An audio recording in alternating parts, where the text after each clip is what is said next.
Greetings, travelers! Welcome to episode 516 of Bible Study Devotional BMX Flatland Learning, where we get to, just continue to revel in our weaknesses and, in some sense, just continue to just fail in front of people, I guess. That's the weird thing about these streams, man. We're just failing in front of people, but I mean, but I think there's something to be had in that. It is somewhat kind of motivating after you get over the fear of that, right? Of just you're just going to mess up and screw up. We're going to keep going, right? Let's press on to the mark of what we're trying to go for, right?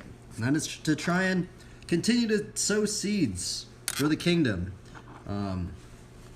For the Lord of Lords and King of Kings, the Lord Jesus Christ. We're just, I guess all of us, all the believers in the body of Christ, wherever God has you, right? That's the other thing I want to reiterate.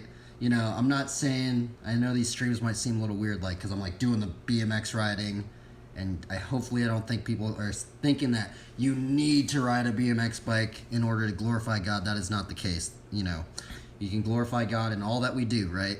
But the thing is where God has us, just like in 1 Corinthians 12, where it talks about there's many members of the body of Christ, right? I think God, the Lord, has us specifically in different avenues, right? And so wherever you're at, you can kind of maybe be a light in the darkness around wherever you're at, right? And you can hopefully plant some seeds of faith. And now, we've done so many Bible studies on that, right? And I still have yet to really find a commentary about how small can a seed of faith be, right? Can a seed of faith even just be you wearing a cross, right? I honestly think it can, because if you look at the documentaries on the Dogtown Z-Boys and Christian Asoy, and even what's strange about the Dogtown Z-Boys and that whole crew over there, man, they even put a cross in their symbol, That's the other weird thing. It's kind of interesting thinking, of all that, all the lore behind that, right? And I guess just to reiterate why I bring this up is, now I have heard some believers say, I have heard some believers comment, I guess not really say to me in person, but I have seen the comments saying, you shouldn't be wearing crosses and stuff like that, especially if you're not a believer, you shouldn't be wearing crosses and stuff like that. But what's weird is thinking about Christian Asoy from Dogtown Z-Boys out in Venice Beach there, that skate crew, And the thing is that what ended up happening with Christian Asoy is, the strange thing is he had the name Christian, right? And the thing is that I guess he always liked to wear crosses because he thought they looked cool. He didn't even believe, and he was wearing crosses, right? Because he thought they looked cool, right? And the thing is that so happenstance later on he gets in trouble, and I think he goes to prison for 3 years because of drug trafficking or something or he got caught with drugs or something like that. And he was gonna have this really, really long sentence or something like that. And what ended up happening is, take my words with a grain of salt. I think I'm messing it up. I'm messing up a bit of but something like this happens, right? And then when he was in prison, he starts really getting into looking back over at his life, and he starts looking back at over these magazines and stuff, right? Where all these photographers took these gnarly photos of him doing these crazy tricks on a skateboard, right? And what was weird to him is he was like, what in the world? I'm always seeing these crosses, because he was always rocking crosses, right? Well, that springboarded him, well, maybe not springboard, but that was a little seed of faith that got him being wait a minute, that cross. And then he started looking in the Bible, and then he started getting really, really into the Bible, and then fully just learning about the Lord and then all this stuff, right? So what ends up happening is he actually ends up becoming a pastor out of all of this occurrence, right? And so this is one I think is a little weird when people say, oh, well, you shouldn't be rocking crosses if you're not. I honestly, quite frankly, I kind of think it's awesome when I see people rocking crosses and they don't even believe, right? I think it's kind of funny, right? Because it's I'm well, maybe you never know if God might somehow water that seed, right? Just like he did in Christian Asoy's life. And that whole story right there just totally changed my perspective on, like, just seeing people rocking crosses, right? And I thought that was, I never, like, heard a story like that, right? And I was like, that's so strange that, like, God used even just something, like, when he wasn't even a believer, right? The Lord used something and almost like tilled the soil, right? For, like, something to happen. And then that little seed of faith that was planted way back in the day started growing, right? And I find that those kind of stories, like, super interesting. Very, very interesting. Anyway, besides the point, let's get into a verse. I did kind of skim through this little Bible. By the way, this is a little Gideon's ESV Bible. Got this one out in Long Beach, and ever since then, this thing is, like, tattered, man. I've had to, like, tape this thing up, and it's like, but what I like about this is, like, there's just so many memories with this thing. Like, there's been some crazy times, man. Like, some crazy like, so many interesting people, believers, and I've just had this thing, and it's just so portable, right? I just like having the little portable one because it's, like, super, like, I just have so many things underlined, right? And it's like sometimes I can, like, go back and, like, I can almost, like, remember when I underlined some parts. I mean, depending on, like, how you underline it, right? But sometimes I go, man, I can't believe I underlined that, like, way back in the day. Like, it's so strange, right? And I've tried to make it a habit of, like, well, I guess not anymore, but when I first got it, right, I was like, I want to underline at least one thing on every single page. Now, I don't know if nobody really told me to do that. Maybe it's just some sort of thing I wanted to do, but that's kind of what I tried to do. I tried to underline one little thing on each page, right? And then over the course of doing that for a couple of years, then it started going into, then it started, because I started doing it with just a pencil, right? And then I just started doing it with a colored pencil, and then now there's just so many combos that we've found, and then now you can underline different combos with a different color, and then kind of just keep that same color, and then if you find another combo, you can underline it with that same color, right? Now, a lot of these aren't really like that, but I am trying to do it like that now. Okay, so this is the verse that we're going to try and get into today. It is 1 Corinthians 15, 57 through 58. But thanks be to God who gives us the victory through our Lord Jesus Christ. Therefore, my beloved brothers, be steadfast, immovable, always abounding in the work of the Lord, knowing that in the Lord your labor is not in vain. Now, see, I think I did a vague Bible study on this one, but I think, sometimes I'm wondering, like, because sometimes it does actually feel like this in many instances, right? Sometimes it does feel like sometimes maybe your effort or your laboring for the Lord is somewhat in vain, right? Especially if there's so many comparisons around you, right? I think, and I've been noticing a lot of believers, they're getting a little demotivated, right? Because maybe they don't get the views or, stuff like that. And the thing is, I feel like there is that one verse saying something that something along the lines of this, like, one person changes their ways, it's cause for great rejoice for the angels. And I think that one's, so it's interesting to think that even one little seed, if we plant even one little seed, in that one person, right? I guess what's a little strange sometimes is when you observe, like, we live in such a strange modern technological sphere right now because we're so influenced by comparisons, right?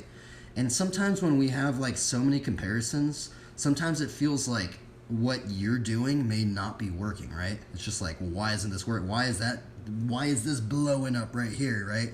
And then, like, it's just, so sometimes I feel like that's a very, that could be a whole Bible study right there, right? Comparisons. And thinking about comparisons, what's strange thinking about comparisons is there was this Christian book I read in Barnes & Noble. It was like this chapter about envy, right? Or no, it wasn't about envy. It was about coveting, right? Now, this is a very, very important one because I've remembered it. I've reiterated it so many times on stream, probably like 10, 20 times, honestly, out of the course of all these Bible studies. But basically what they were saying along the lines of coveting, right? So basically they were saying like coveting, like comparisons, so comparisons can result into envy, right? Envy and jealousies.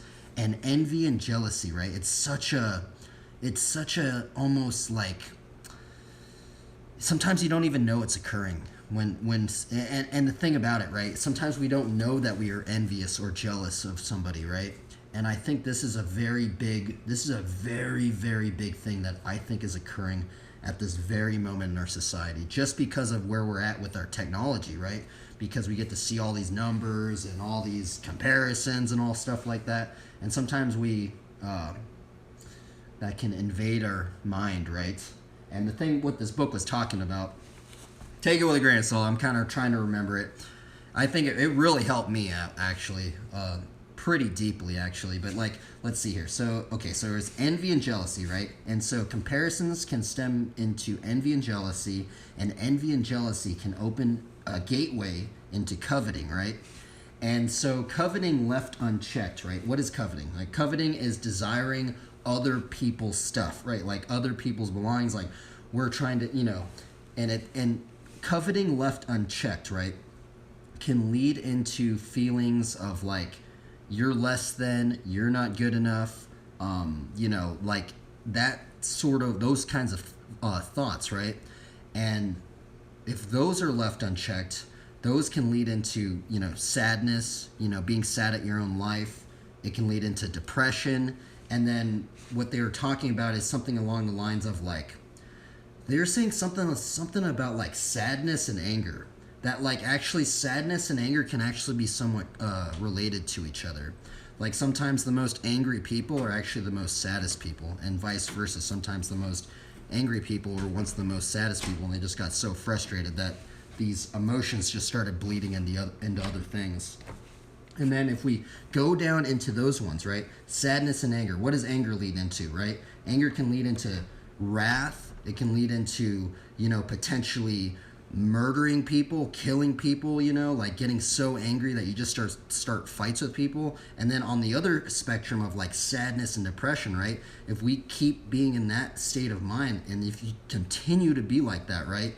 It can lead into like, just complete like just depression of your own life into where you start thinking maybe even of suicidal tendencies and suicidal ideations. And isn't it so strange that if we bring this all back, now I'm not saying that all these emotions stem from coveting and comparisons and stuff like that, but I feel like this is a big gateway into a lot of emotions. And the thing about it is that what this book was talking about is that they were saying something along the lines of like coveting is the last commandment because it's like a root commandment, and it's a commandment that actually bleeds into so many other of the sins, right?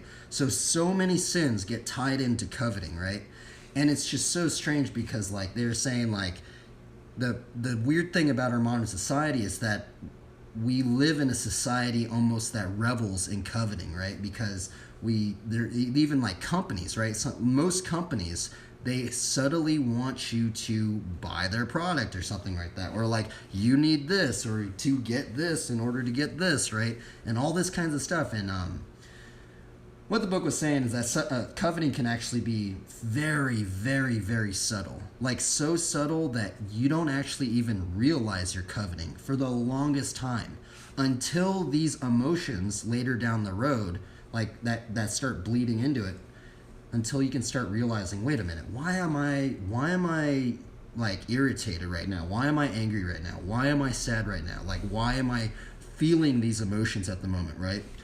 And sometimes it's good to, well, I think it's good. And I think just knowing about this has freed me from so much things, right?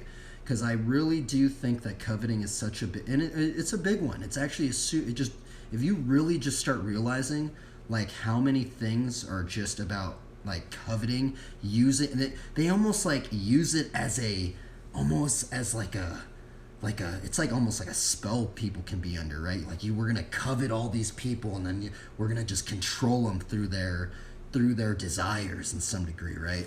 And it's very interesting, I think. I think it's interesting, but it's also sad because if you can think about all the things that have all the I mean I don't know for sure, right? But just thinking about, the people that are maybe, even just, it's strange to say this now, but it would be strange to hear like the internal monologue right now of like, people that are just super angry, that are on the verge of killing people. There's literally people right at this very moment that are on the verge of killing people that we do not know.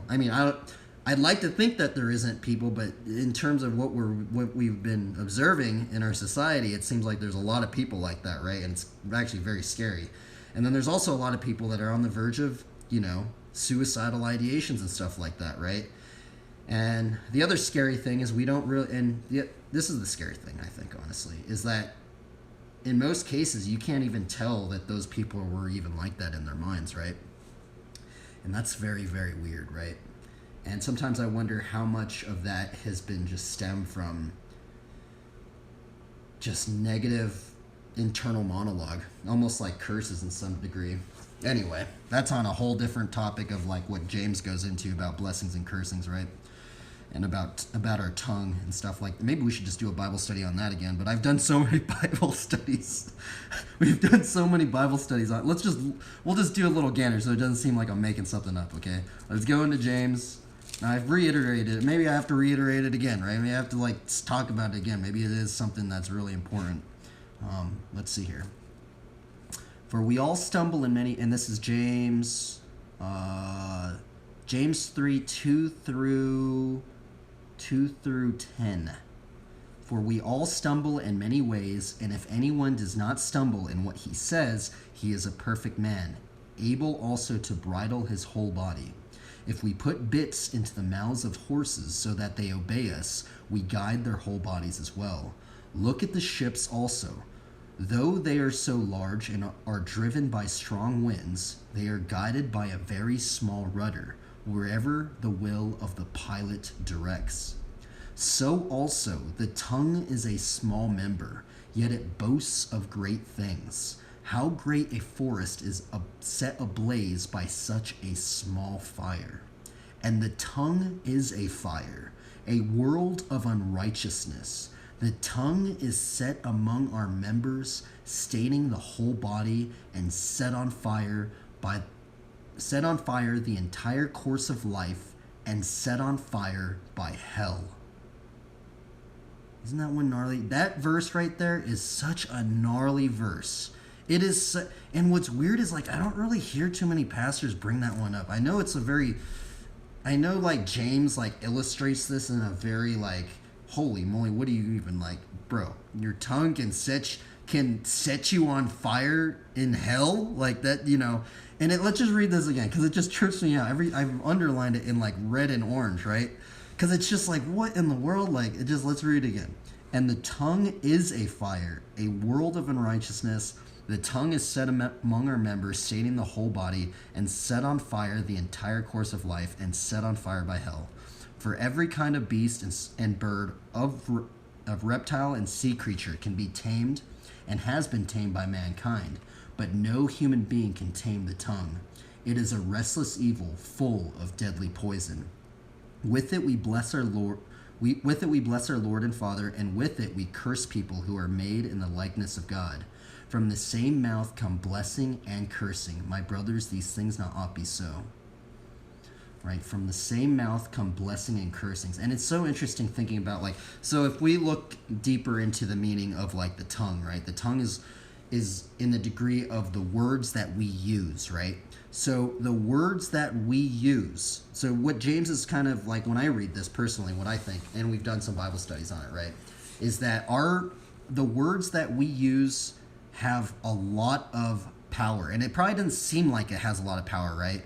But words have like a strange, almost, there's something weird about words, right? Because everybody has their own internal monologue, right? Like say if you were to, I think this is what's interesting, right? I think this is what's really interesting, right? So if we took a bunch of people, imagine we took 1,000 people, right? Just random people, no matter who they're believers or not, right? We took 1,000 people, all put them collectively together, right? And we bring up like some sort of celebrity or some sort of person, right? And we ask them, what do you think about this person over here? And do you think everybody right there would say the exact same words? Like, do you think everybody in that 1,000 people would be like, oh, this, and all of them would say the same thing, right? No, I think most people would be like, well, I think this person's this, that, you know. And it's so interesting thinking that everybody has their own like thought process in like of words, of what words they think of you know, certain things. And it's just very interesting, right? And I guess the other thing about it is that I feel internal monologue is a interesting one, and it is a very, very interesting one, especially when we get deeper into the Word of God, right? I feel just because, you know, it says the Word is God, right? What verse is that? I think that's John 1:1 or something like that. Let's see. The Word is God. The Word is God. Is God. The beginning was the Word, and the Word was with God, and the Word was God. Now, see, take this with a really, really big grain of salt. I did meet this one believer in Long Beach, and he told me, he was like, you know, the Bible is actually a program. This book right here is actually a program, and it's ultimately the program that gets us free. Free from so many negative things that occur in our own minds. And I honestly think it even frees us from, it almost like frees us from a lot of curses that are out there, right? And I think a lot of curses, deep, if you look deeper into it, they can affect people very subtly. And so subtly to the point where, you know, now we have people that are just, you know, their internal monologues are just crazy, right? But take my word, grain of salt, right? Okay, let's see. What verse were we even going to get into? I got totally diverted here. I mean, I guess we'll just do a Bible study on the tongue again, right? There is another verse up in here. We are told to be healing with. We are told to heal with our words. What verse is that? Let's see here. Okay, here we go.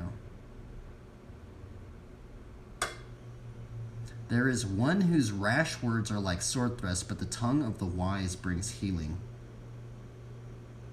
And that is Proverbs 12:18.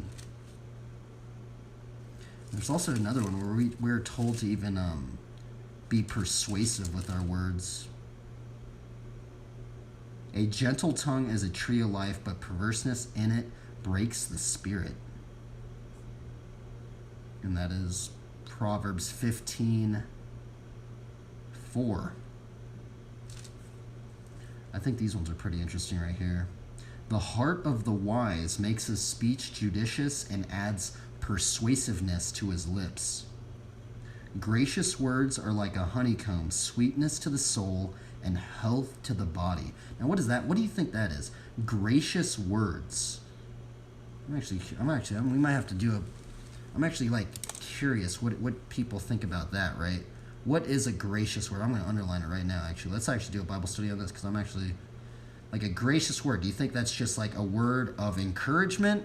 Is it motivation? Do you think gracious words in particular can change meanings throughout the course of centuries? Do gracious words of that meaning, do those change? Let's look that up. I haven't actually looked that a Bible study up. That's so weird. That's like a whole new little thing we haven't really looked up. Let's see here. That's Proverbs 16:24.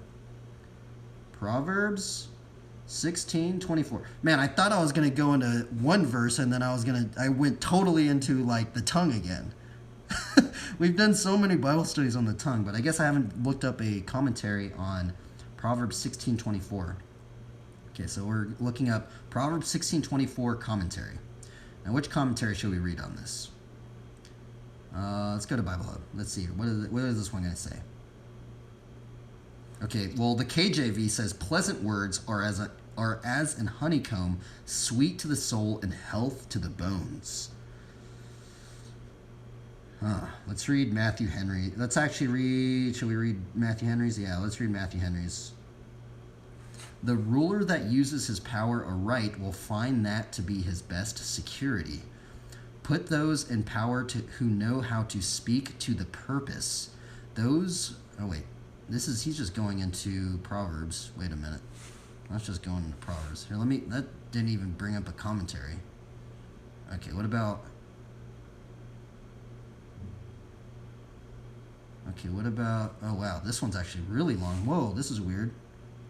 Let's look at this one. So this is Gill's exposition, Bible commentary.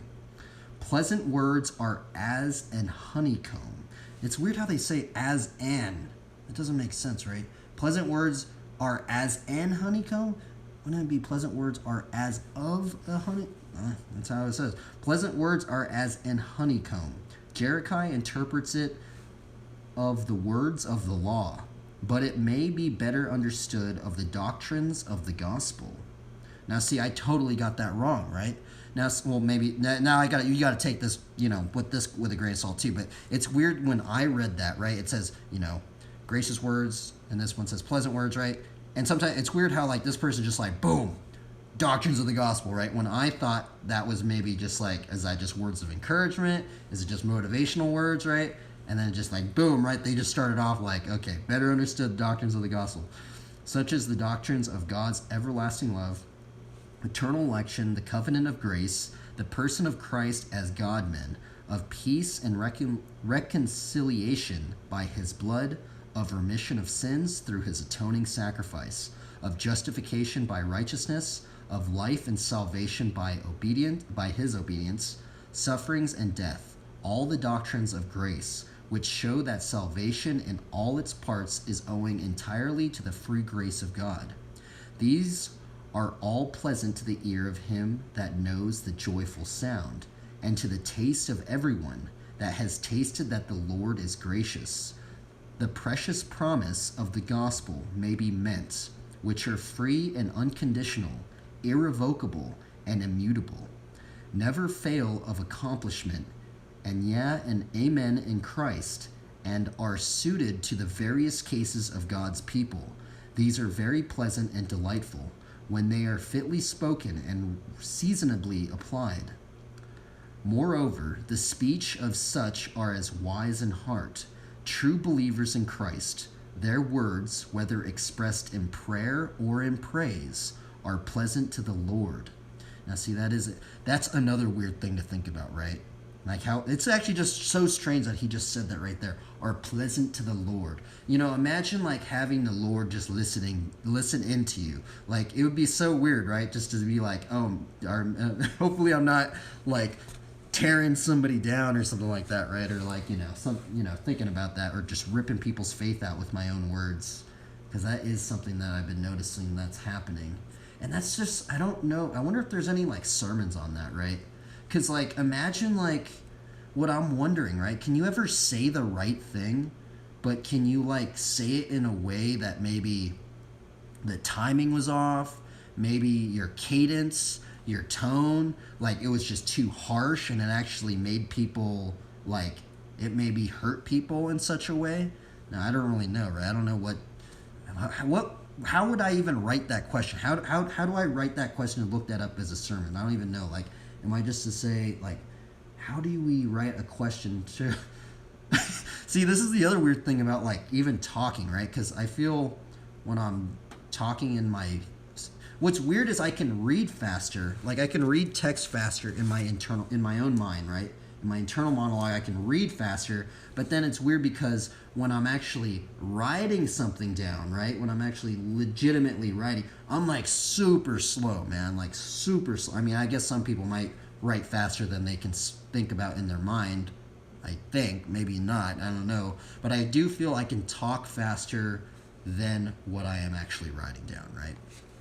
So I think that's something weird to think about. Okay, back to the commentary. Let's see here. And very grateful and acceptable to him. So their speech to one another, when about spiritual things, when it is with grace, then it ministers grace, and is very pleasant. Now all these, and especially the doctrines of the gospel, are as an honeycomb. They are like unto it for the manner of its production. It is wrought and filled by the laborious bee. That's okay. Let's see here. It is wrought and filled by the laborious bee, which goes from flower to flower and gathers honey and brings it into the hive, and there it disposes of it. So laborious ministers of the gospel rather gather their doctrines from the sacred scriptures, which they diligently search, and go from one to another, and gather something from each. Huh. That sounds weird right there, huh? And being richly laden with the fullness of the blessing of the gospel of Christ, bring it into the hive of the church. And by the way, we also need to think, I think most people, if you're an outsider listening in, I think most people think, oh, it's the church, it's the building, right? Well, in terms of like 1 Corinthians, I think it's 1 Corinthians 12 about the many members of the body of Christ, and actually the body of the Christ is actually the believers. And I guess the believers. Now here, that gets controversial because some denominations, I think, I have subtly heard that some denominations think that some denominations aren't a part of the body of Christ. And I'm actually really, really, really curious. I'm really wondering what top biblical scholars, doctrine, theologians, or whoever, what do they think about 1 Corinthians 12, about the many members of the body of Christ, right? Are there stipulations to that? Are there are only certain denominations a part of the body of Christ? Like how, it's like, that's the other weird thing that I don't really know. I actually asked this question and I didn't really get many answers on it. It was weird. You think that I'd get a lot of answers on that, but I didn't. Anyway, let's see here. I think what's weird, reading this, I just kind of almost want to reread this because it says, so we're talking about a little bee going in and then they're going around. I kind of want to read it again. Sorry, I'm going to read it again just because I thought it was really cool. Okay, it is wrought and filled by the laborious bee, which goes from flower to flower and gathers honey and brings it into the hive, and there disposes of it. So, laborious ministers of the gospel gather their doctrines from the sacred scriptures, which they diligently search and go from one to another, and gather something from each, and being richly laden with the fullness of the blessing of the gospel of Christ, which bring it into the hive of the church, and there feed men with knowledge and understanding, and the doctrines of the gospel are like unto the honeycomb, for the manner of its communication, by dropping freely, gradually, and consistently.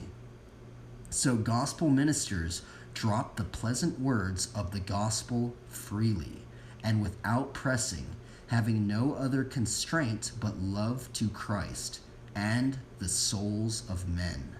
Interesting, the souls of men. And we are also called to win souls. That's the other thing, right? I'm going to put a little marker right there, and that one reminds me of this proverb. I know they might bring it up, but I don't think they're going to bring it up. It's that one proverb I always bring up, right? It's the fruit of the righteous is a tree of life, and whoever captures souls is wise. I see. That's the other weird thing, right? This last part, it's so strange because I haven't really heard too many pastors really bring this one up, right?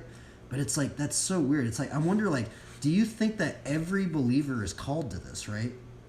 Whoever captures souls is wise. Do you think every believer is to do that, or I don't know, right? I haven't really heard too many pastors go into that, right? I mean, ultimately, I think this one just goes into, the Matthew 4:19, right?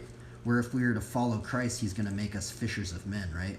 And he said to them, follow me and I will make you fishers of men, right? And I guess if Jesus is the Word made flesh, right? Jesus is the Word made flesh. We are to follow the Word. We are to get deeper into the Word. So we are ultimately to become fishers of men and ultimately to win people's souls, right?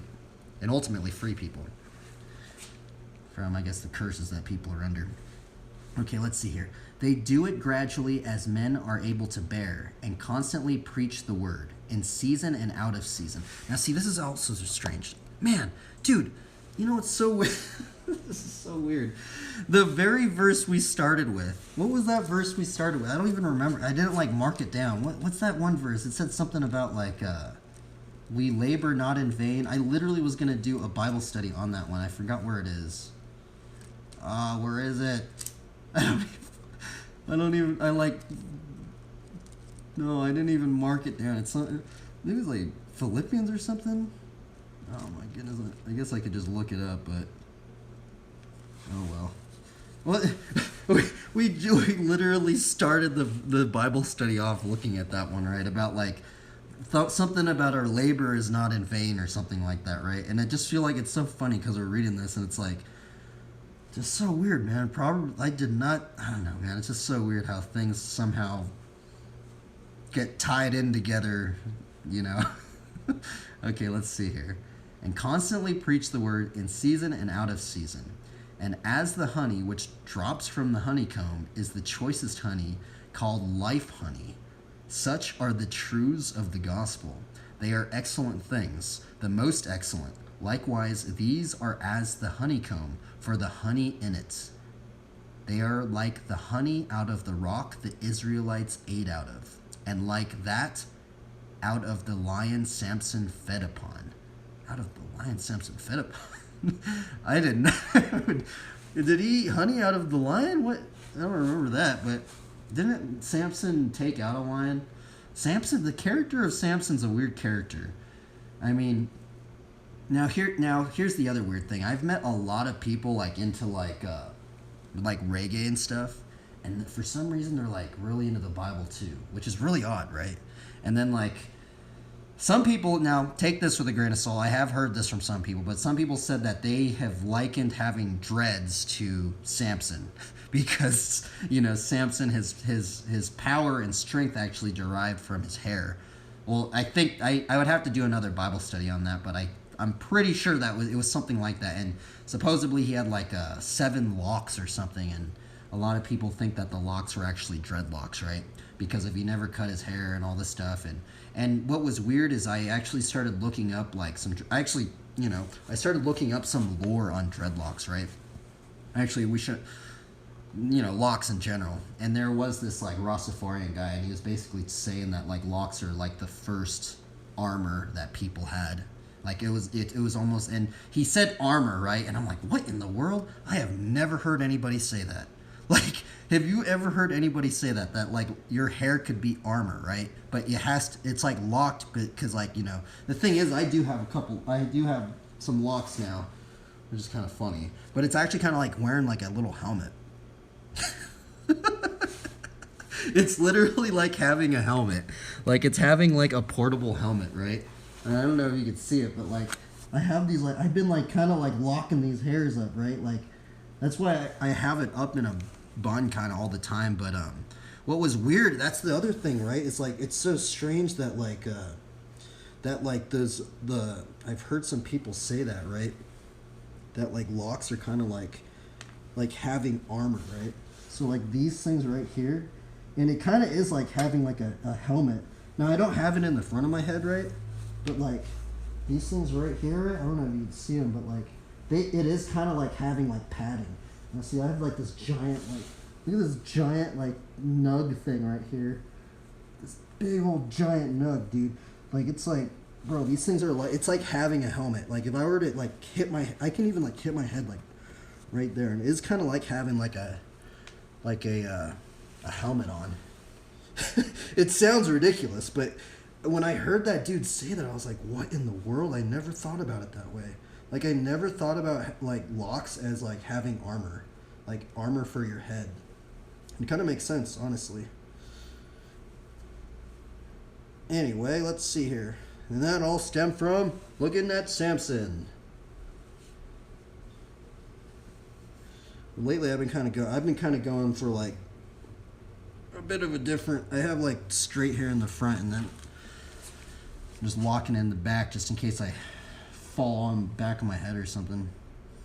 Eventually, I'll probably just cut them off though. But that's the other thing why I started locking my hair up, because I was gonna just chop all my hair off, and then I was thinking, you know what?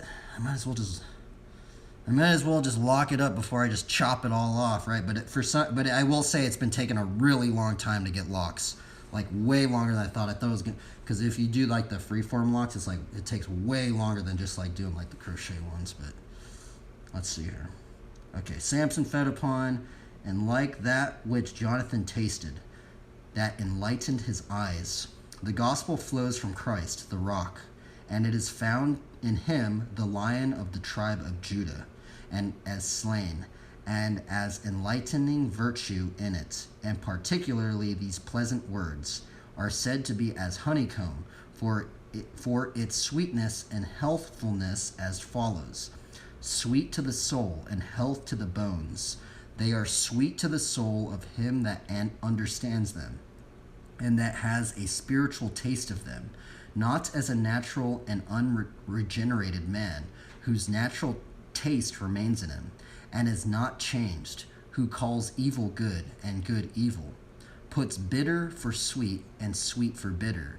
To him the doctrines of the gospel are insipid, tasteless, and disagreeable things, nor are they sweet to the carnal professor, who, though he may express some value for them, has no spiritual gust that relish of them. But to them that believe, to whom Christ is precious, who have tasted that he is gracious, to these they are sweet, even sweeter than the honey or the honeycomb. That is kind of like what it is, like, honestly.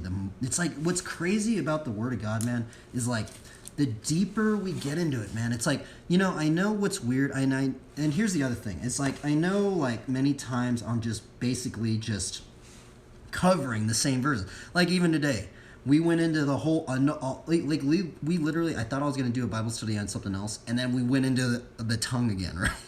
We went into I've done so many Bible studies on the tongue, and what's so crazy, man, is that there's always just something new to find. I'm just like, what in the world, bro? We've probably done like so many of these things, and it's like there's always just something like new. Like, and I like how that dude was saying, like, something about the honey bee, the laborious bee, like it's going around, right? And sometimes I wonder, like, are we to almost kind of be like bees, and we're just kind of going around, just like, okay, which one is there any nectar or whatever we can find from the word, or from, I guess, the church of the body of believers? Like, is there something we can learn, right? Now, I know some people might get a bunch of stuff wrong. That's the other thing, is I feel like, I know we are called to, like, try to be more like Christ, and I know people take that as, like, we're trying to be more perfect and try not to do wrong. But the thing is, I feel like we're also, because we're man, we can't be perfect. And because Christ was, like, the only fully sinless one, right? So sometimes I wonder if that's a whole thing of, like, because I know there's a whole bunch of denominations, right? There's a whole bunch of denominations that just, like, I observe it even now, man. Like, they're just butting heads with one another, man. It's maybe take that with a grain of salt. Maybe they're not really doing that, but it sounds like that. It almost kind of sounds like they're going, "You're right, we're wrong. You guys are not even a part of the body of Christ, even though you guys believe." It just makes it seem like that, and I feel like there's something, like, I don't know. There's something weird about it all. I don't know. Like, I feel like it would be cool if, like, instead of that, it would be more of, like, a sense of, okay, so how can we heal this rift, right? Instead of, like, being like, boom, we're drawing the line in the sand. We're over here, you're over there. You guys aren't right. I mean, can there be another way of almost, like, trying to heal this rift? Being like, instead of maybe causing divisions or making the rift bigger, is there ever a way we can try and maybe heal it over there? I don't know, right? And I think that's a whole nother topic, and that's a very controversial topic, but it's something that sometimes I wonder, what do you think the Lord thinks about all this, right? Sometimes I really honestly think, sometimes I go, sometimes I wonder what the Lord thinks about all these denominations. Like, I wonder, like, imagine if all the Lord was like, okay, I'm throwing all you guys, like, public school, we're going to throw them all in the same, like how in public school you get all thrown in the same age range.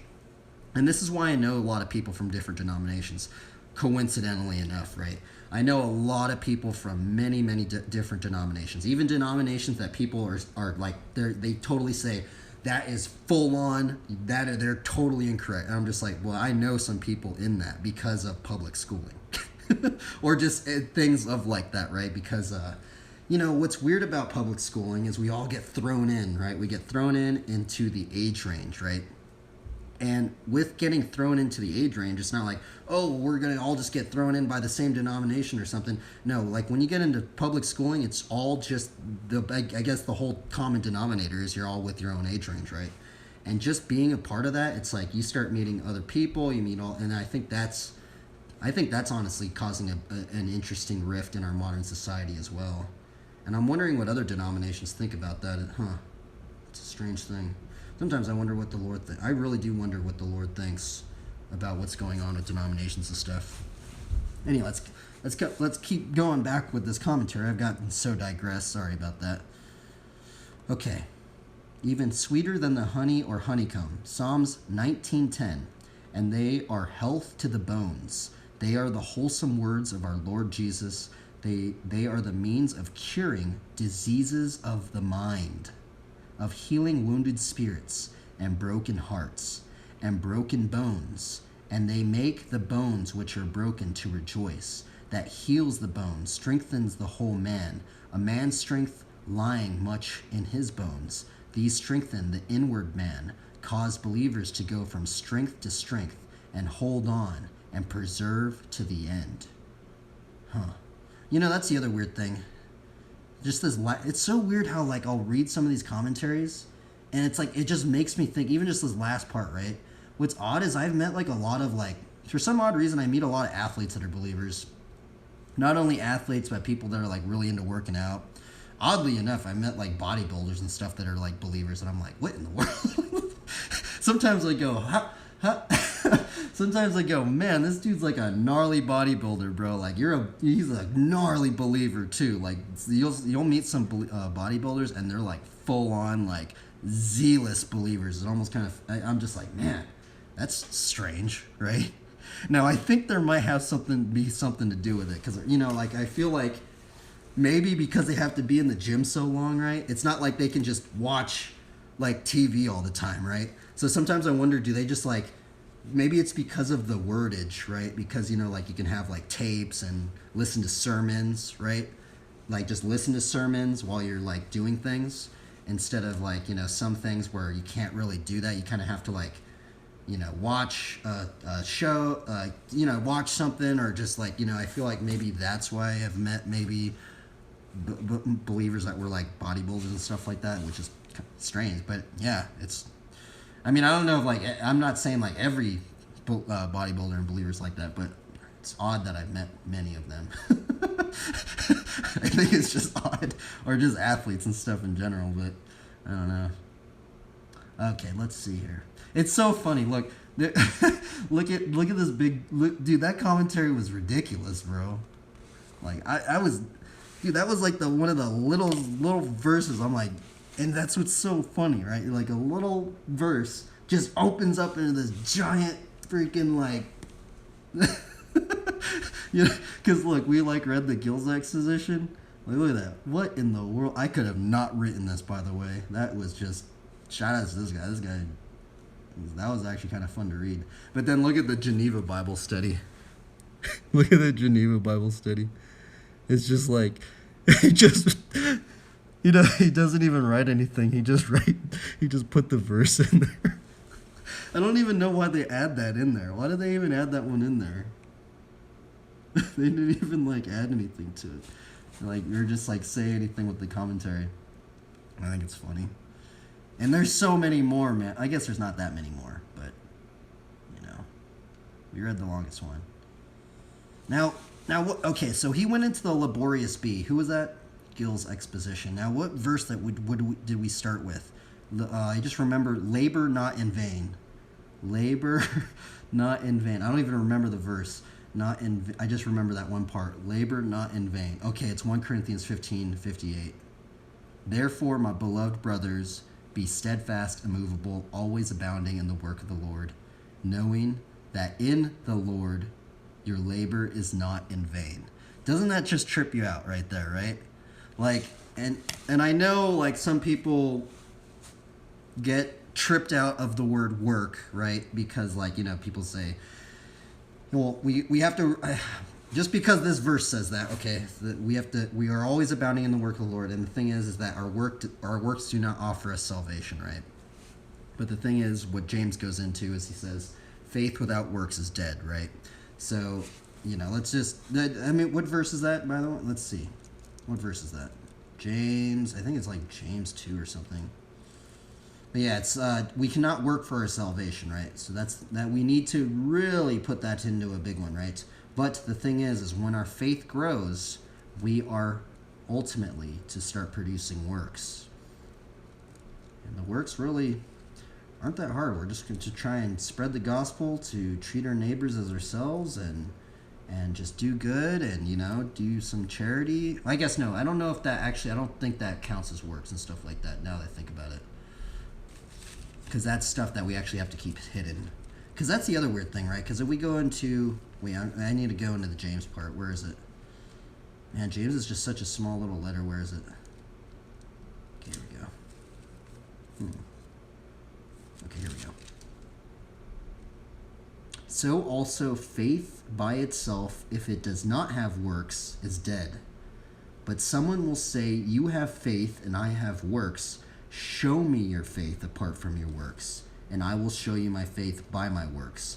You believe that God is one. You do well. Even the demons believe and shudder. Man, dude, James always brings up these he's bringing up the tongue and the fire and the hell, and then he's bringing up demons, bro. It's just so because it's just so funny to think that James would say that, right? Does anybody else find that funny? I know when I read it now, it's it maybe shouldn't be funny, but when I read that, it just at the end of it, he's you believe that God is one, you do well, even the demons believe and shudder. He's saying bro, if you're imagine you're next to a demon, and it's just you can't show a little bit of what you're, it's just, sometimes some scriptures are just so blunt that now I just find them funny, right? Because I know if we did a Bible study on this, people would go deep and deep and deep. They'd go into so much things, right? But sometimes it's funny because if you go back to the scriptures, it's just so blunt and just so simple sometimes. And sometimes we make them very complex. But sometimes they're just really simple. And sometimes I think James was actually reiterating Matthew 5:16, right? Because it says, but someone will say, you have faith and I have works. Show me your faith apart from your works, and I will show you my faith by my works. Sometimes I literally feel like he's literally, James right there is literally quoting in some degree Matthew 5:16 right here, right? Or Matthew 4:14 through 16. And these are the words of the Lord of Lords and King of Kings, the Lord Jesus Christ. You are the light of the world. A city set on a hill cannot be hidden. Nor do people light a lamp and put it under a basket, but on a stand, and it gives light to all in the house. In the same way, let your light shine before others, so that they may see your good works and give glory to your Father who is in heaven. Now, why I'm saying that maybe charity and prayer and stuff like that is not works, because if we go into the next chapter, where is it? It says, when you pray, do not heap up empty phrases as the Gentiles do, for they think they will be heard for the many words. Or it's wait, here. That is part of it. But it says, but when you give to the needy, do not let your left hand know what your right hand is doing, so that your giving may be in secret, and your Father who sees in secret will reward you. And when you pray, you must not be like the hypocrites, for they love to stand and pray in the synagogues and on the street corners, that they may be seen by others. Truly, I say to you, they have received their reward. But when you pray, go into your room and shut the door and pray to your Father who is in secret, and your Father who sees in secret will reward you. See, now this is the thing, right? It's so strange that Jesus is literally saying in Matthew 5:14 through 16, he's saying, you are the light of the world. You cannot be hidden, right? You know, in the same way, let your light shine before others, so that they may see your good works and give glory to your Father who is in heaven. Now, this is why I'm saying that. So our charity, because this is actually something I've actually seen some believers kind of misconstrued a bit, because I think some people think, oh, well, our charity and stuff is our works and stuff like that. But then what I think is weird is Jesus says we are to let other people see our works. But then in the next chapter over, we are to keep our charity secret, our prayer secret, and I think something about our fasting in secret. There's 3 things that we are to keep secret, which is strange, right? It's sometimes I wonder why these things, right? And when you fast, do not look gloomy like the hypocrites, for they disfigure their faces, and fasting may be seen by others. Truly I say they have received their reward. But when you fast, anoint your head and wash your face, by that your fasting may not be seen by others, but by your Father who is in secret, and your Father who sees in secret will reward you. See, isn't that strange? There's three things. So it's like, think out of all the things that Jesus said we should be keeping secret, right? He always says three things, right? It's like, it's another almost blunt thing, right? It's almost like, okay, so our charity's like helping the needy and stuff like that. And then like, then it's our prayers. Now that one gets really, that's a controversial subject, but on that degree, it's like, at what point do prayers become trying to be seen by others, right? Because I know we've done a Bible study on this, right? And I guess like some people are saying that there's like different types of prayers. There's public prayers. There's different, we should, some people bring up the praying without ceasing and stuff like that, which we should be doing, right? But in some degree, like, I wonder, like, why does Jesus say that we are to keep our prayers secret, right? Are there, like, what I wonder is, like, why doesn't he say you are to keep certain prayers secret and certain prayers to be seen by others, right? And sometimes I wonder, right, because, like, here's the other weird thing, is that, like, how there's a lot of churches now, and they, like, stream, or they even just videotape their services and stuff. Sometimes I wonder, like, okay, so say we were to videotape a church service, right? We videotape an entire church service, right? In most church services, they do have prayers and stuff like that, right? Now, what if we were to take that video, now put it onto YouTube, right? Do you think that is, did that secret prayer maybe potentially secret prayer, or just that sort of prayer, if we put that onto YouTube now, does that count as a public prayer? I don't know. I can't find any answers on that one, but I'm wondering what the Father thinks about that, right? That'd be interesting. But as of late, what I've been doing, because I've received some comments, now this is actually what changed my ways. I have received some comments. I actually used to write prayers, because people would make like prayer requests and stuff. I used to write prayers and stuff like that out to them. And then I received some comments from some believers, and they'd always bring up this verse.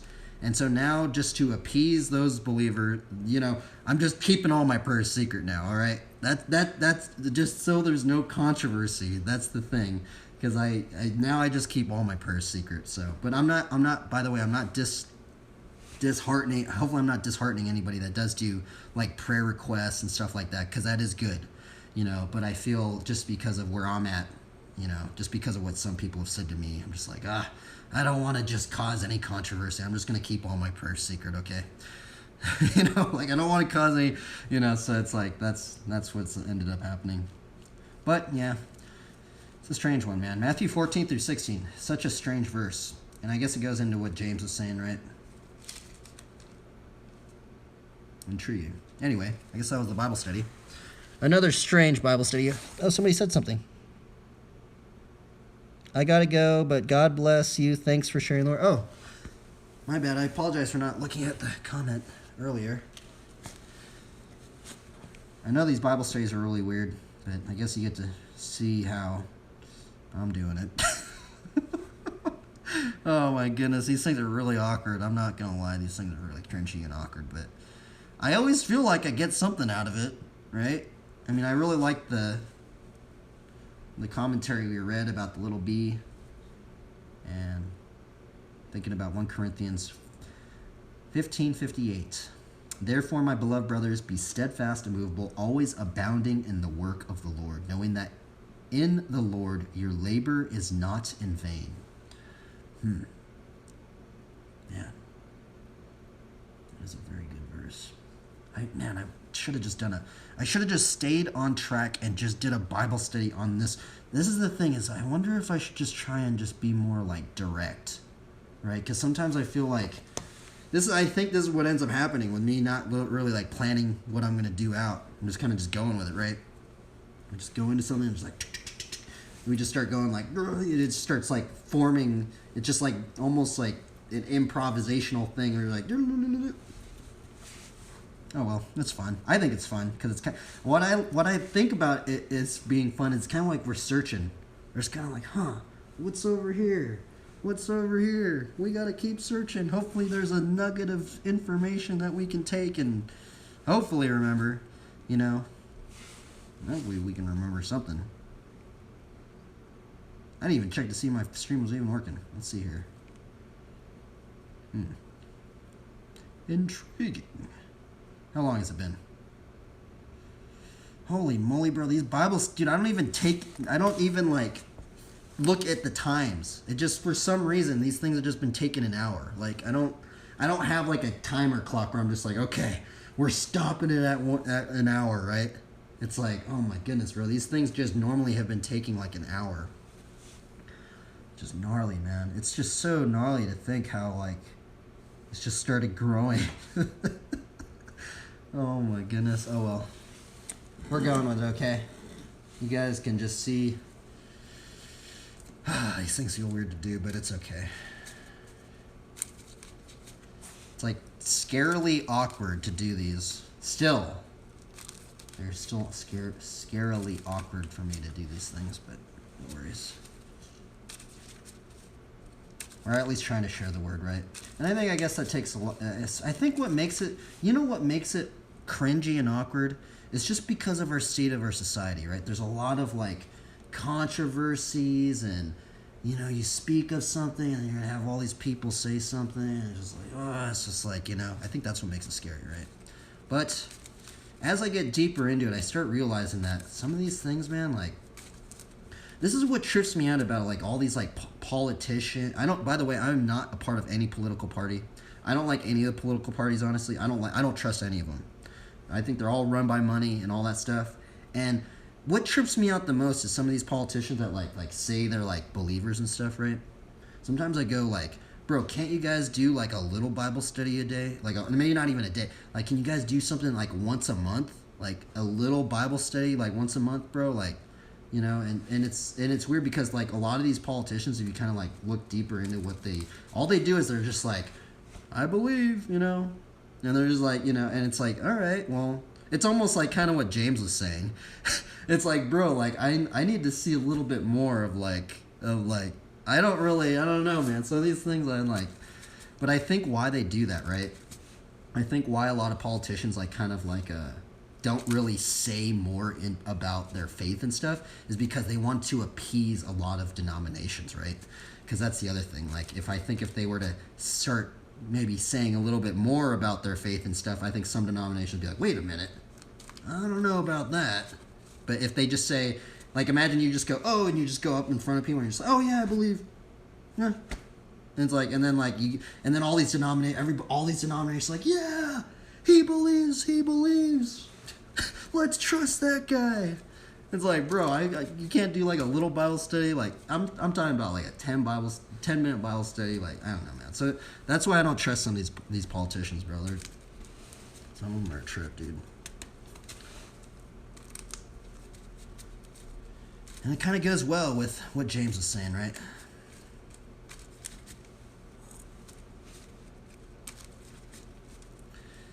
That's the funny thing. Sometimes I wonder what the Lord thinks about all this. What does the Lord think about all this? How crazy would it be if there was just some sort of just politicians that just started doing Bible studies all the time? That would be a trip, huh? Man, huh? Well, let's do a card draw. Let's see what we draw. By the way, please take my words with a grain of salt. Hopefully I didn't offend anybody. I'm just saying, something there. I just feel like there's something sketchy with it all in terms of like the politics and stuff. I don't like the divisions it's causing. I mean, I think even Jesus says something. Doesn't he say something about a house divided? Something about divided cannot stand or something? I don't know. Something like that, so.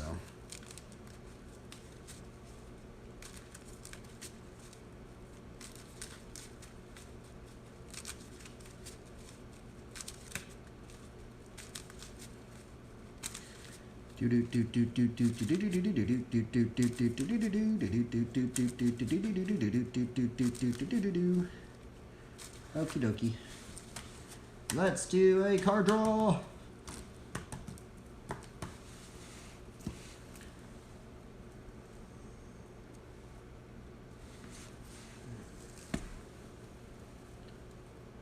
Alrighty.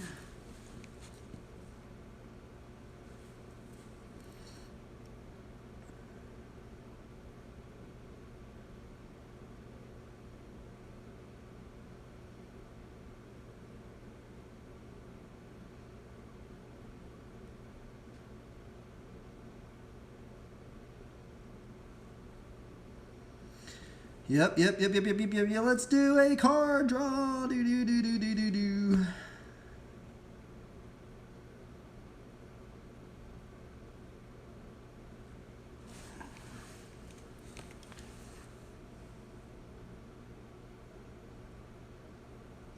Welcome, travelers, to the card draw of the day, where we get to observe some artwork. Oh, interesting.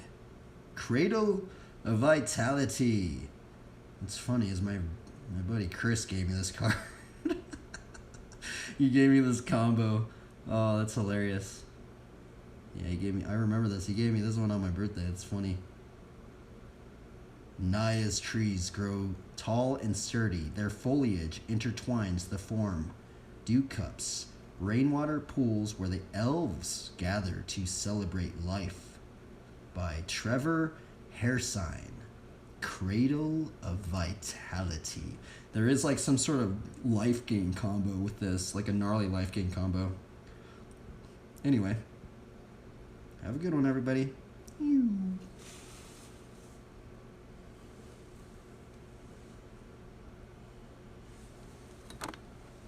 Let's go.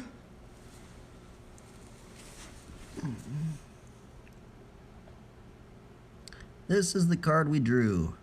My Christian friend gave me this card for my birthday. He gave me a combo. It's some sort of life gain combo, but he gave me this. I like the word vitality too. Vitality. I wonder, maybe we should do a Bible study tomorrow. I need to just write this down, maybe. Just vitality. We're going to do a Bible study. Just vitality. Boom. Let's just get into it. I would like to shorten these Bible studies, but for some reason they just take so long. Hiya. How's your day been? Oh, it's been pretty good. Thank you for asking. This is the second card, Soaring Hope.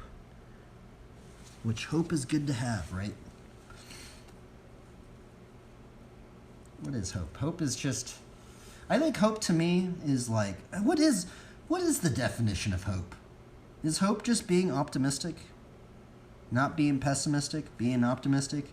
That's what it reminds me of, right? Being hopeful, like being joyous about, being of something in the future, right, that we don't know yet. I think that's what it means. Maybe we could do a Bible study tomorrow on hope. Celsna Sanctuary.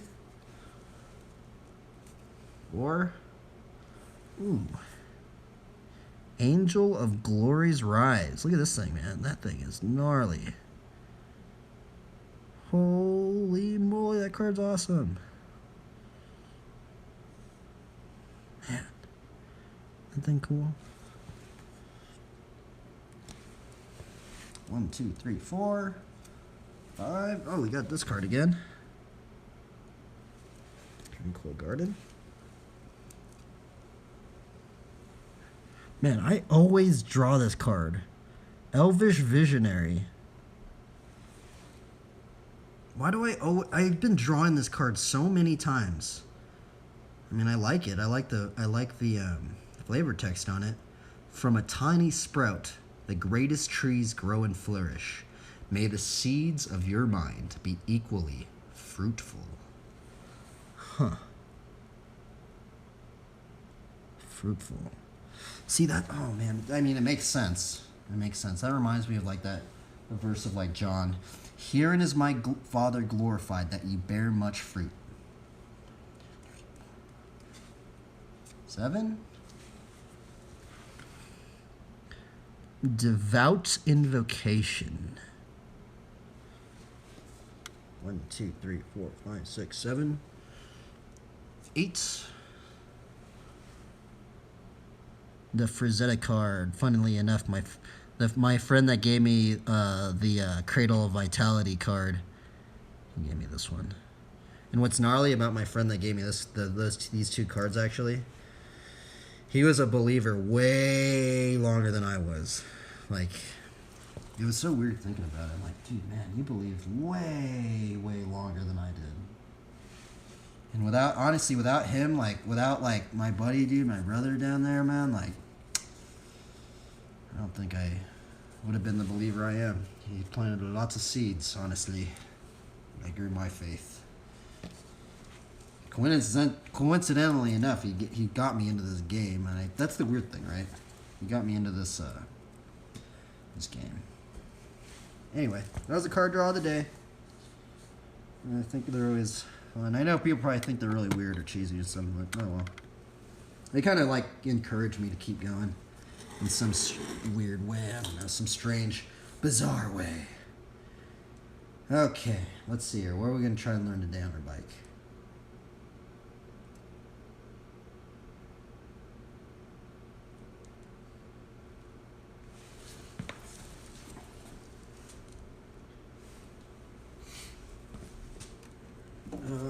Let's see if this camera's in the right angle. Let's see here. Okay. There we go.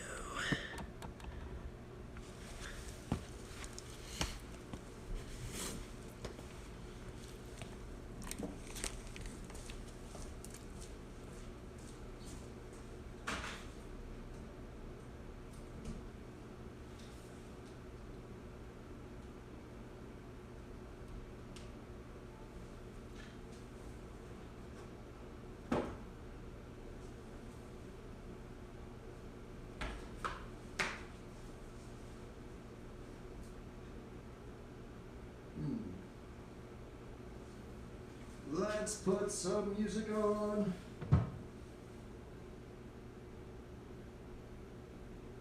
Oh boy, there's another shooting. Oh my goodness.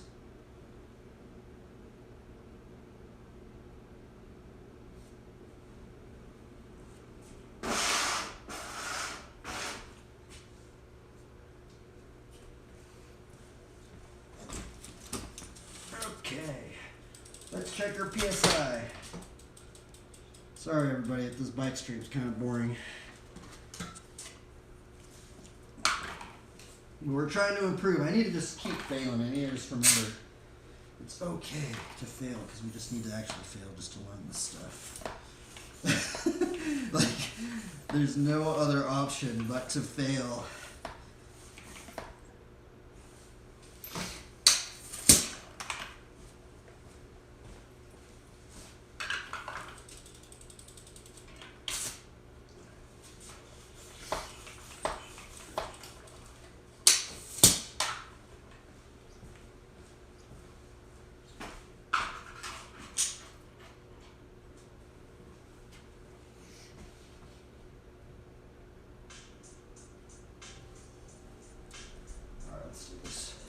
Let's go. I did want to learn Funky Chicken Tails.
think you do like little scuffs.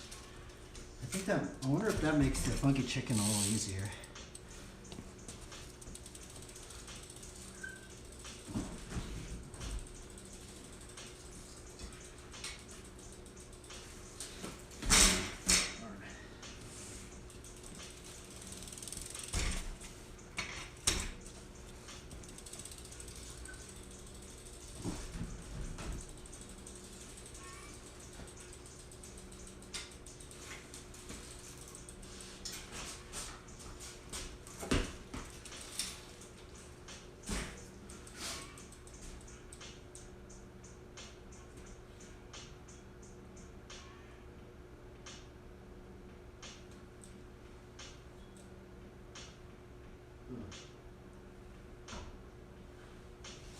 You do a funky chicken in a circle. Let's see how they're doing it in a circle.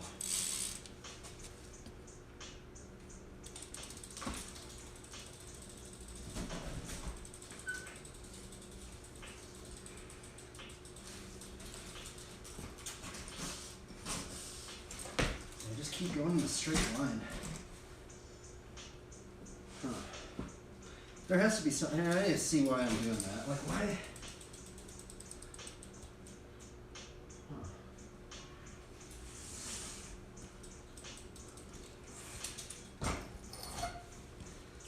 Let's see here.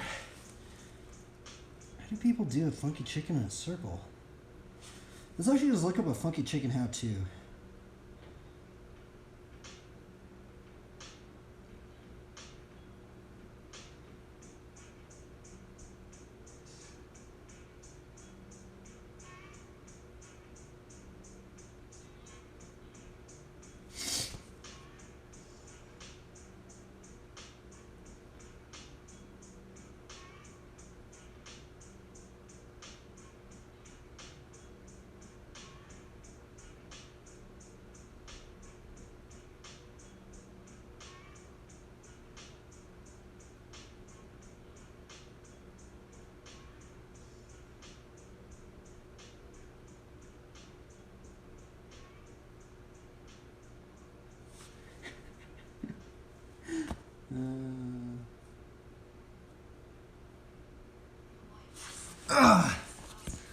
By the way, if you want to see my old streams, oh my goodness, I haven't even been drinking coffee. That's why I'm tired.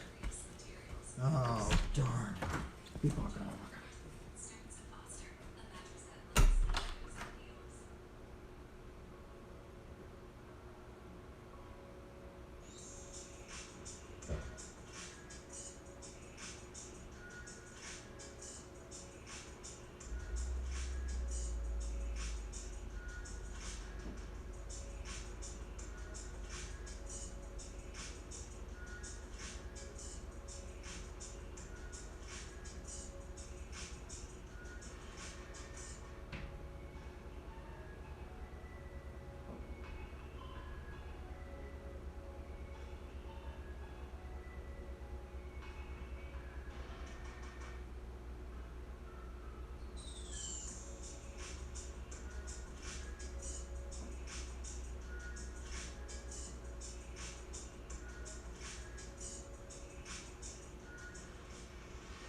You know, let's try and film this actually.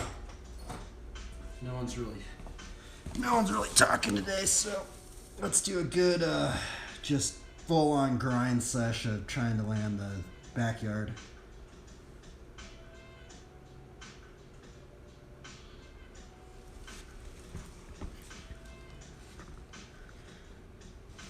I kind of like it I kind of like the days when there's nobody hopping in, and then I could just continue to just grind something. Not really talking.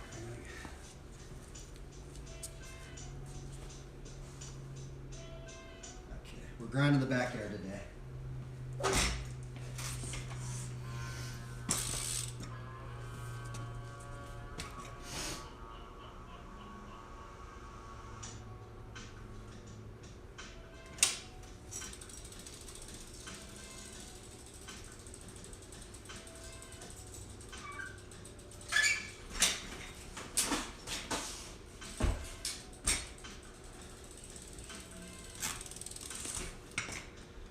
Trying to just be solid and steady, quick in the beginning, put pressure. There's a certain scuff pattern I gotta remember, and then we gotta take our hands off.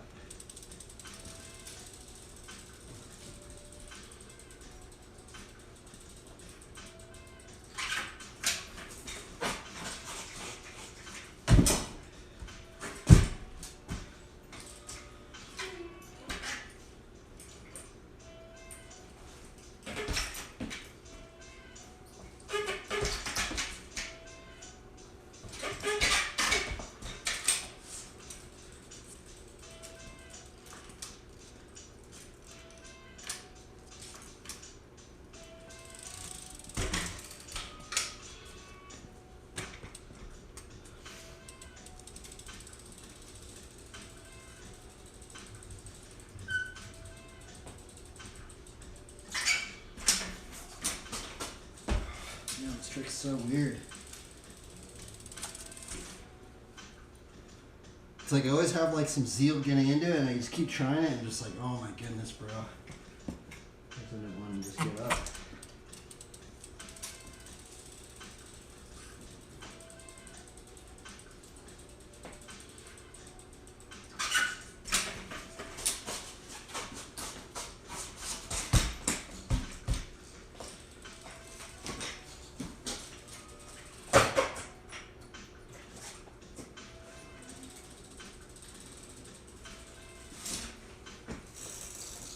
That was the first good one I've ever landed.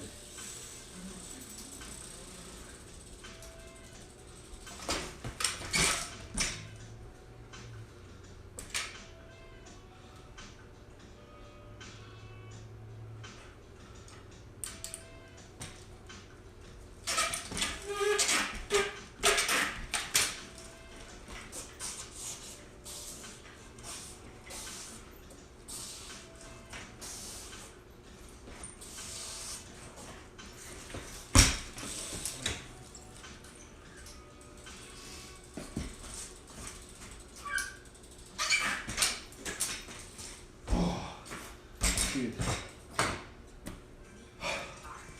I actually landed it. I mean, it was a sketchy land, but bro, we landed it.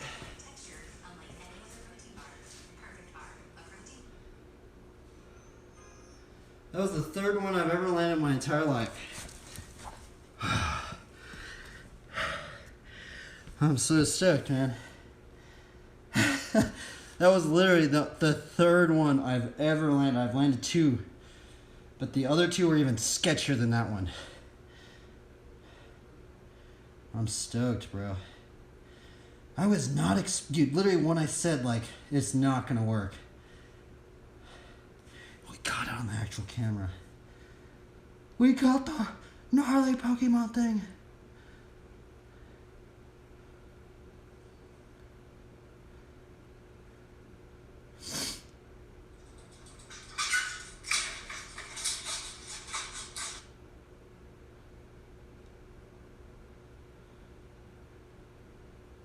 Bro, I can't believe I landed it.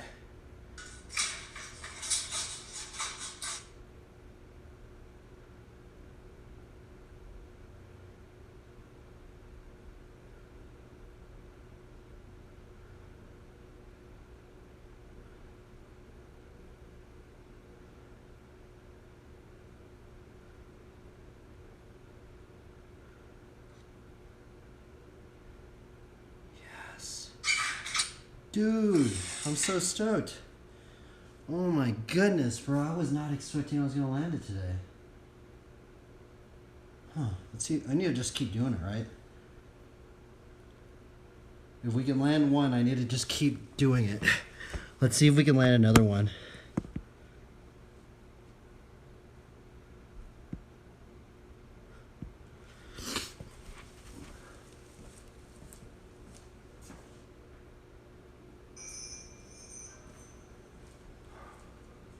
Man, how did that even happen, man? You know how long I've been working on this trick, bro? Like, it's been like, oh my goodness, bro. It's been like 2 years. That one, I literally, that's the third one I've ever landed, bro.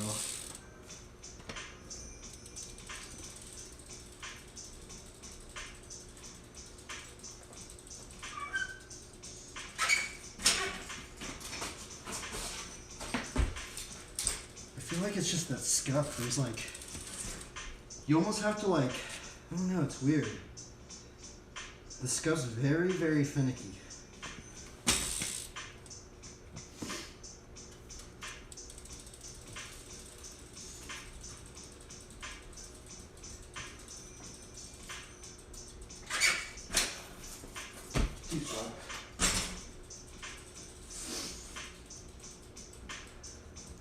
See, what would be cool is like doing the ride out, and then you know how I'm like switch bar, like land switch bar, and then get into an endo, and then to another gyrator half bar, no hander.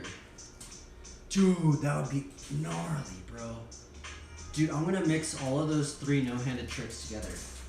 I want to do backyard no-hander, ride out half bar, endo gyrator half bar no-hander, half bar gyrator fakie, or no, yeah, gyrator fakie decade track stand to swivel stick B no-hander. Bro, that's the combo, man. What's crazy is this thing could probably be done in this garage. That's the combo I'm trying to go for now. We're gonna try and, cause like, you know how I've been doing like the multiple no-handers? We're gonna try multiple no-handers, but different variations in the trick. See if I can just land another one.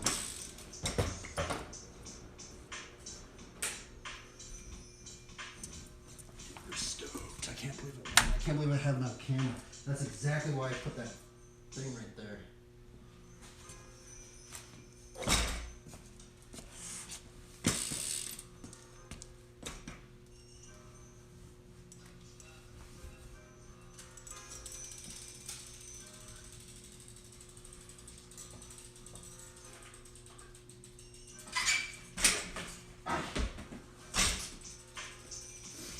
I really don't even think I'm going to be able to land another one. I'm going to try. Just because I want to solidify it in my mind that I can land it again.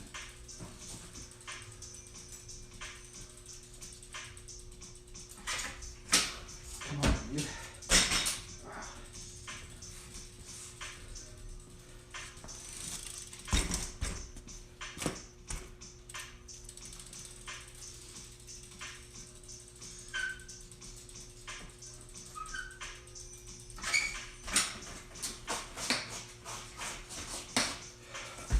I can almost like feel it now. There's like this, if you can see it, there's like this point where you can like tuck it, like you can kind of like bring it back.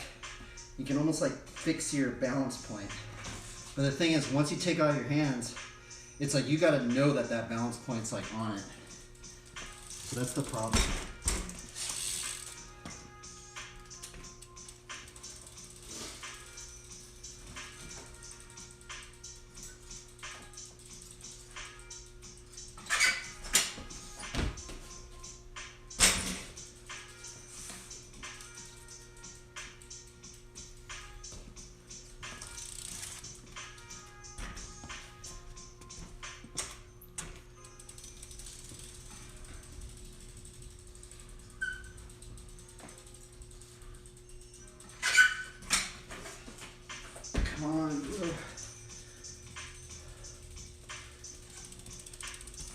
Isn't that like a Smith decade? I think that's some sort of Smith decade if I kind of do it that way.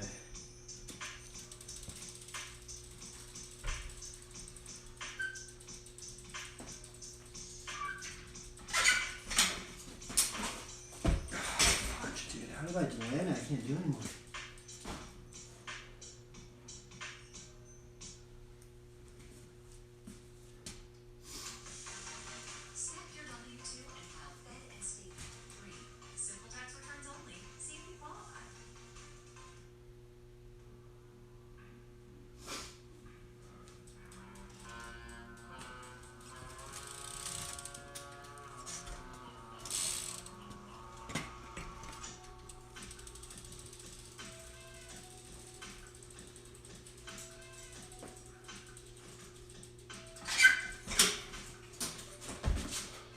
Too slow.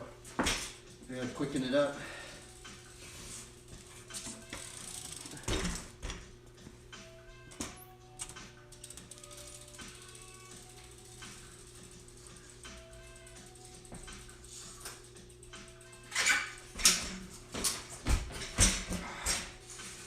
See what's wrong with this trick, dude. It's so weird. I literally just landed it. I can't even get into it right now.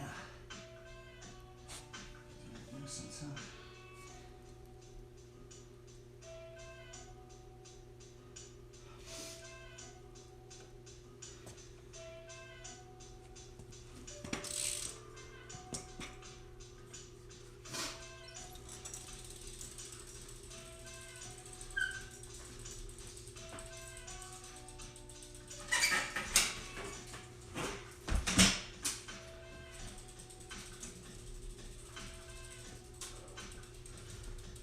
There's like a zeal bar. I feel like this trick has like a zeal bar.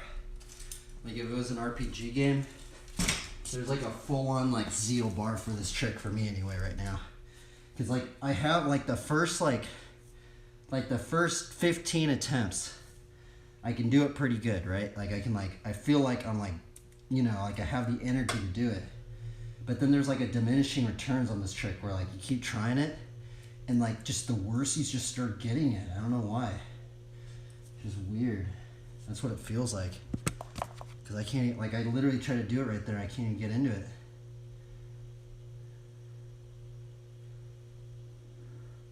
I just want to see if, I can't believe I even landed it, bro. It's so crazy. What the heck? What in the...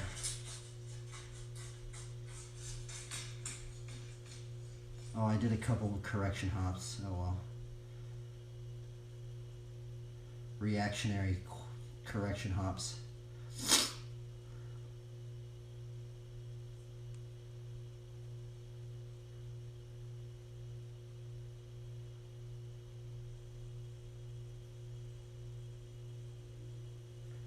I guess we'll start off by...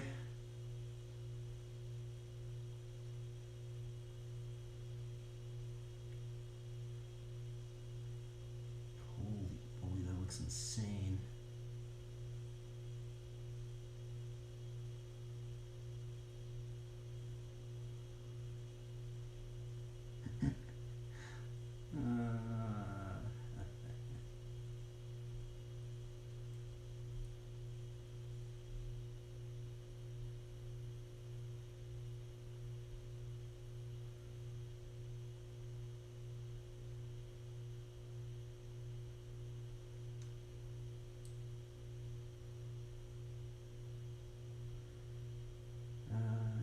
I guess we could practice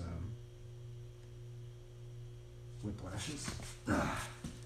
We'll practice whiplashes until we can get our zeal bar for this trick up again, since I'm not doing it very good.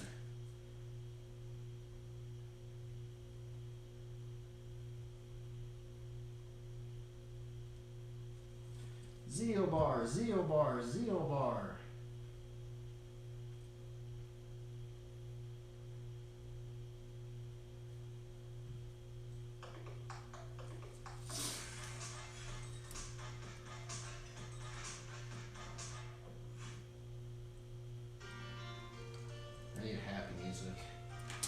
I need happy music to do the whiplash because this trick is too frustrating.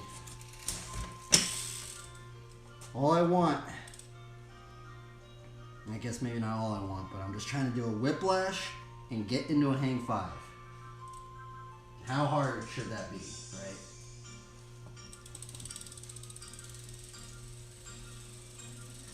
I need to just flip over. So I'm trying to I gotta put that like this, and then go hang five. How hard is that, right? It literally seems like the easiest thing, but it's freaking hard. It's so ridiculous. It makes no sense to me.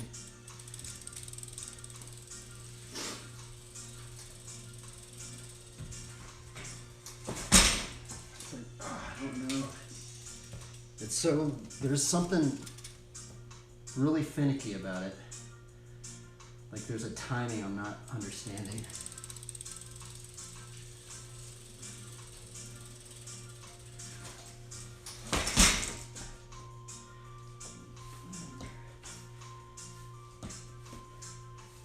Just gonna get good at that.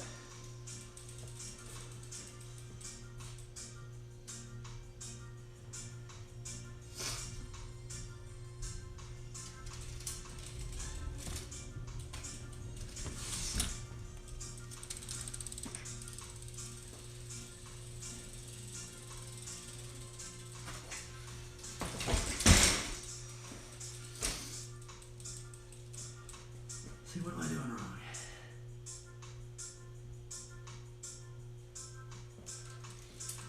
You know what? I think I need to learn how to switch foot hang five. I think that's what it is. Let's learn switch foot hang fives then, I think.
So used to.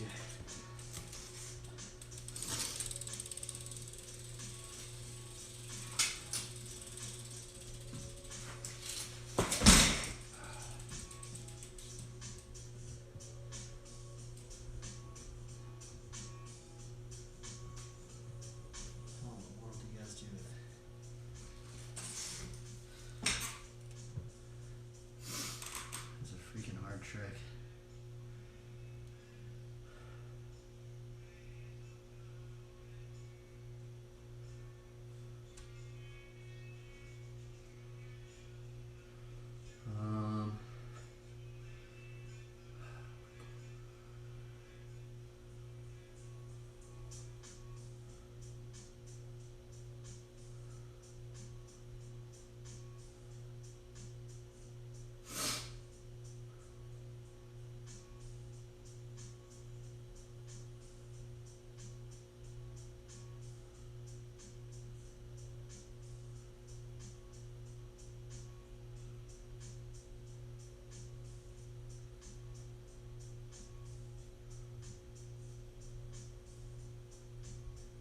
I'm sure Luke could do it without zero offset forks.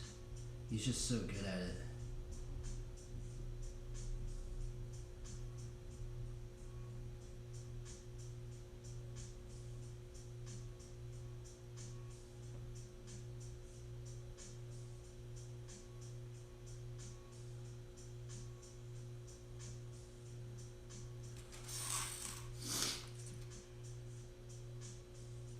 It's crazy, this barely has any views at all.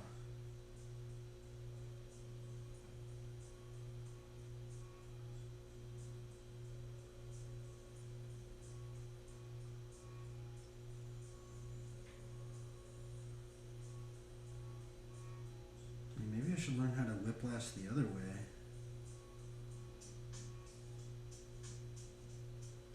Oh, that's gonna take even longer, bro. There's two different types of whiplashes, isn't there?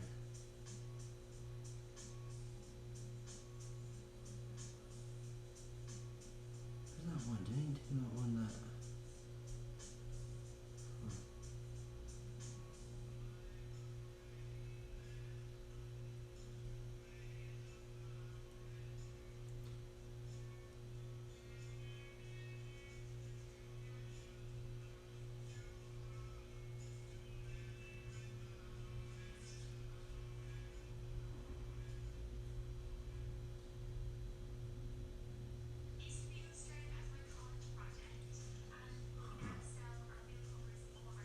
I'm actually wondering, maybe it's my footing too. Maybe I need to put new grip tape right here.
Maybe I should learn how to whiplash the other way.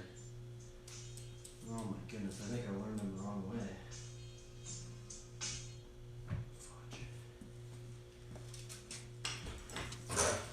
Darn, I think I learned the whiplash the wrong way.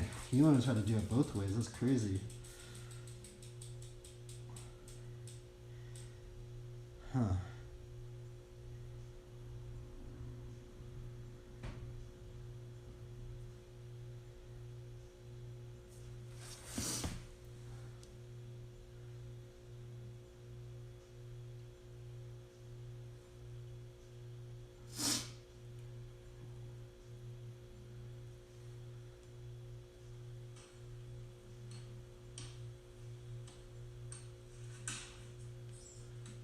It's doable for sure.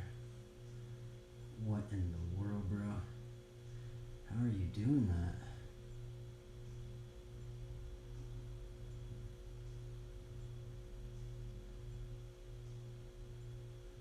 I think I need to learn. Oh, you know what? I think I need to learn how to hang five with my opposite foot. I think that actually is what's occurring. I need to learn how to hang five with my opposite foot.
I'm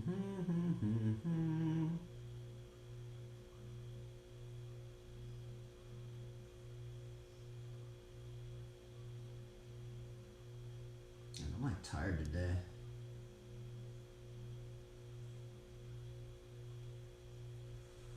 Let's see here. Let's look up how to multiple whiplash.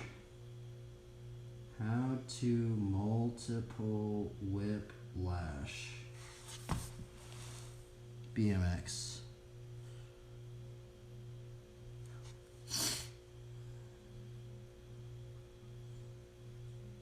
Let's listen to this one.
Oh, here we go.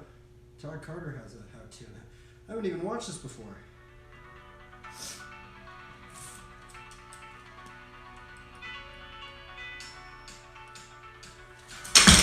Oops.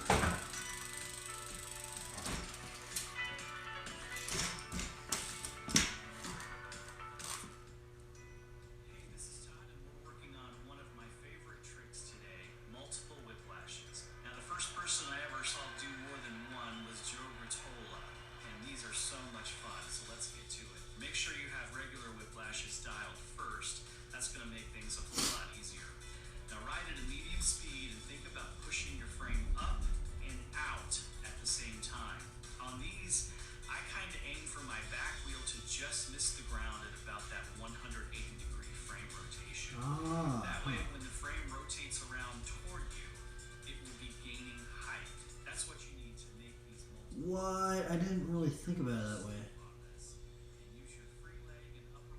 Huh. So I need to aim my tire to the ground.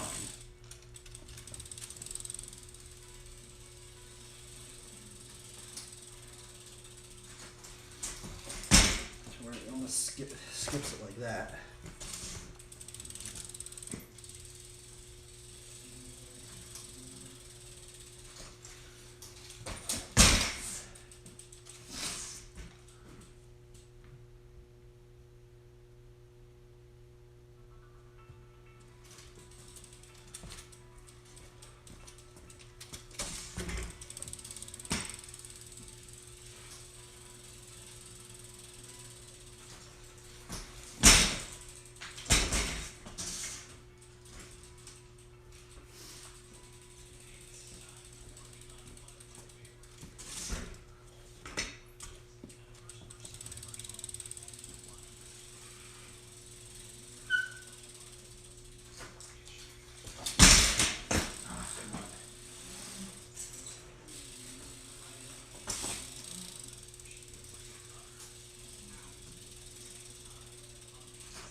Well, it doesn't make sense that, like, I'll see how I like it in a minute to keep going.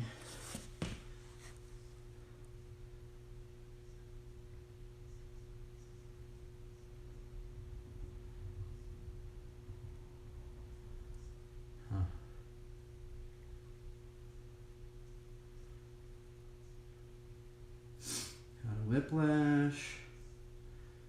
We need more how to multiple whiplash, huh?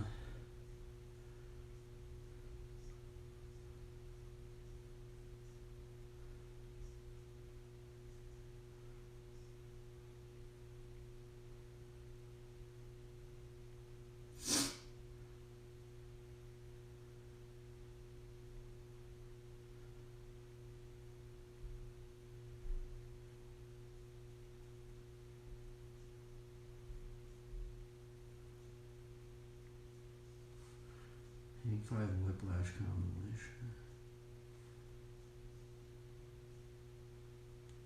Maybe I should learn the whiplash the other way.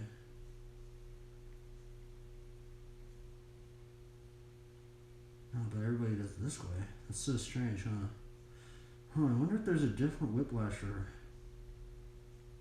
Huh, it seems like there's like two different there's like 3 different whiplashes. I think I might have learned it the wrong way. That's weird. Huh, I think I might have freaking learned it the wrong way.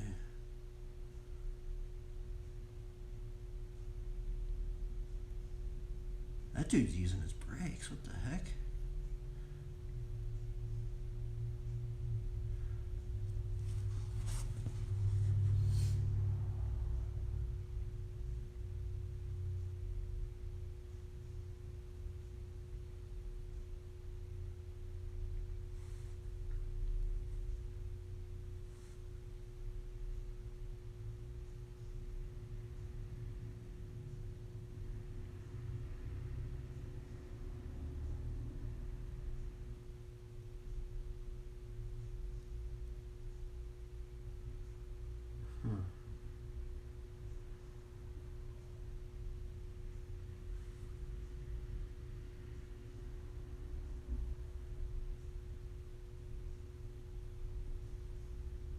How do they freaking do that trick, man? There's like one how-to on how to do a multiple whiplash. It makes no sense. Like so many people do it. I mean, I guess I'm just bad at it, but... Okay, let's put some happy music on. We need happy music!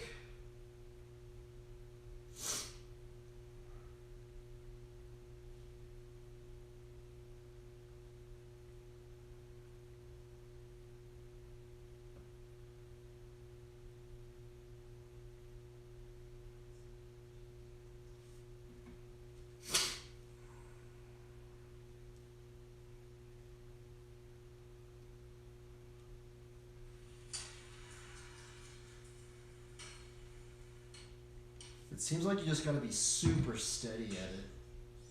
Like you just gotta be like full on.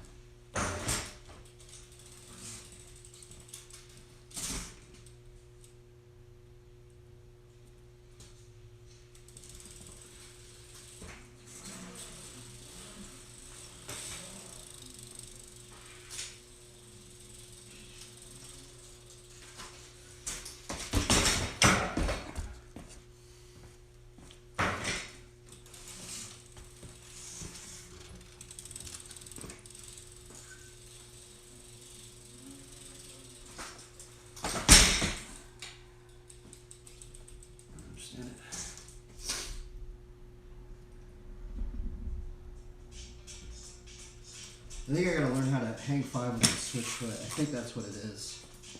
Because like when I put my foot on this one, I feel like I don't know how to balance it out. I guess we could try and learn that. Just switch foot hang 5s. Dude, you know how long that's gonna take? It's gonna take so long.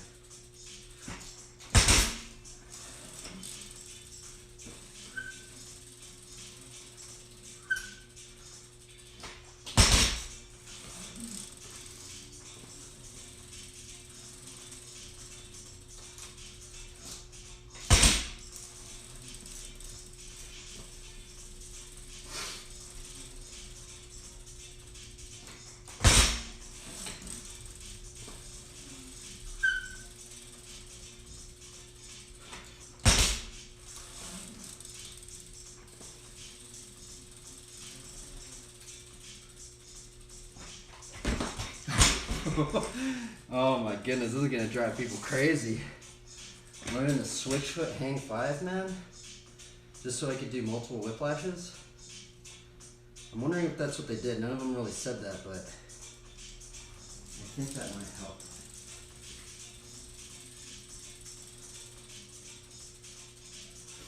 I can't do it.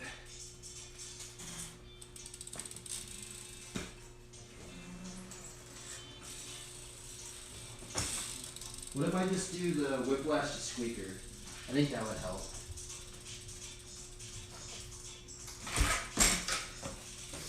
Let's just learn whiplash to squeaker.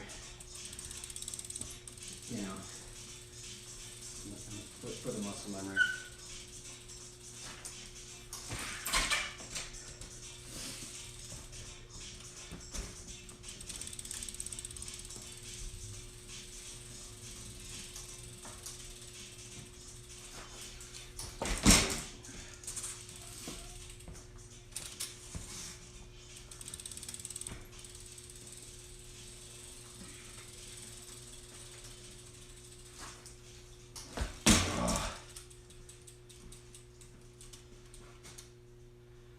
Whiplash is the bane. Now that trick's even harder than all the other ones, honestly, I think.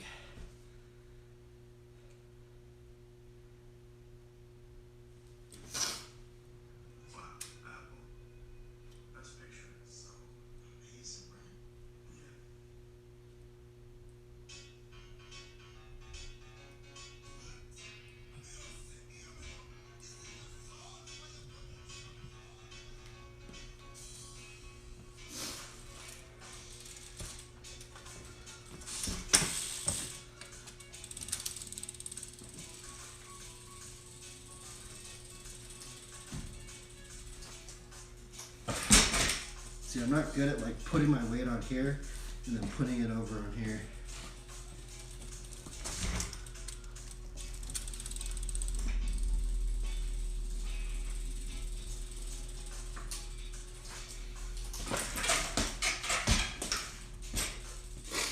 You just gotta get that muscle memory in. And you're doing that.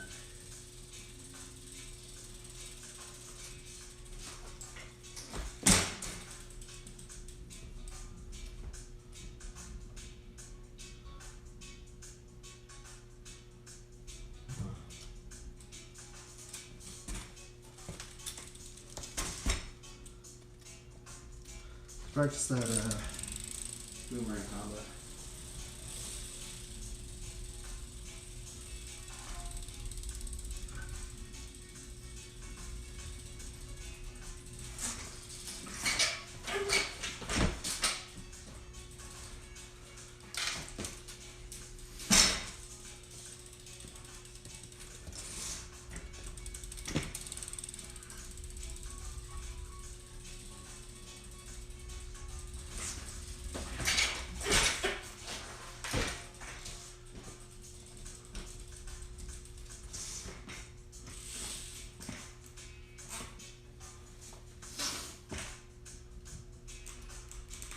I'm tired today.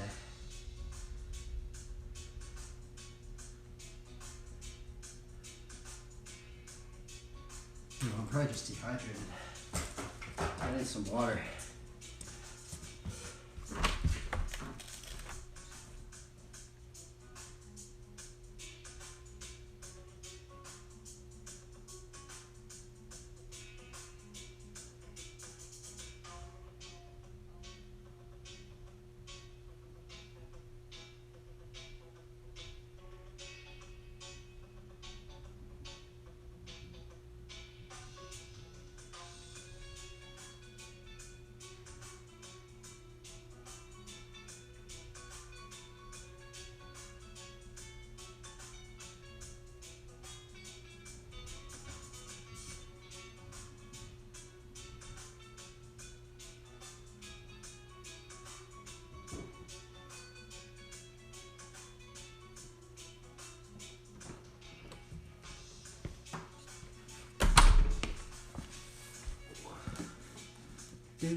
Okay, let's do this.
I guess we could try and learn the decade boomerang. That's another boomerang trick.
That's crazy. He even did a boomerang to decade.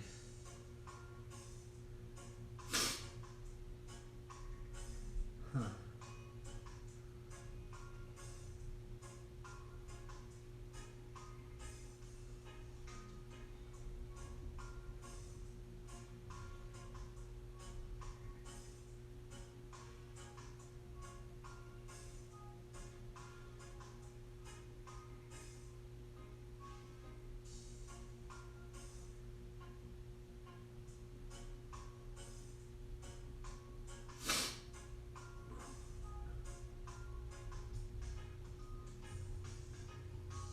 Let's see, how is he doing that one?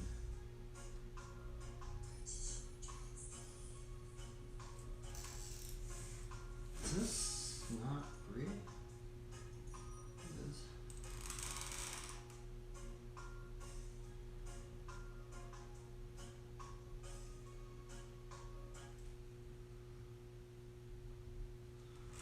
Alright, let's see here.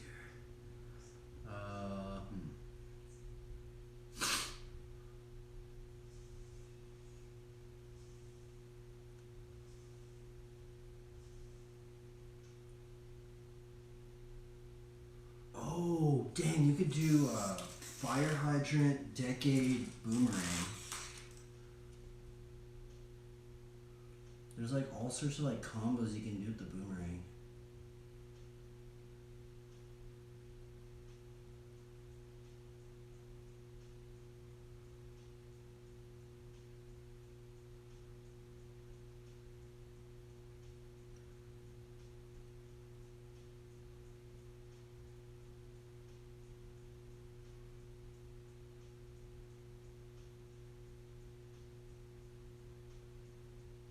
You can do so many combos from the boomerang.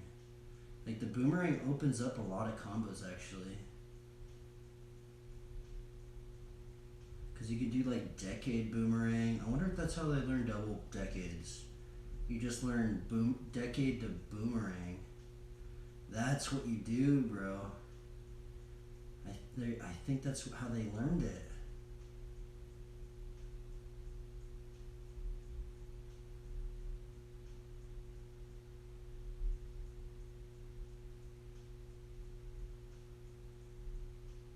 It seems like he doesn't even look used.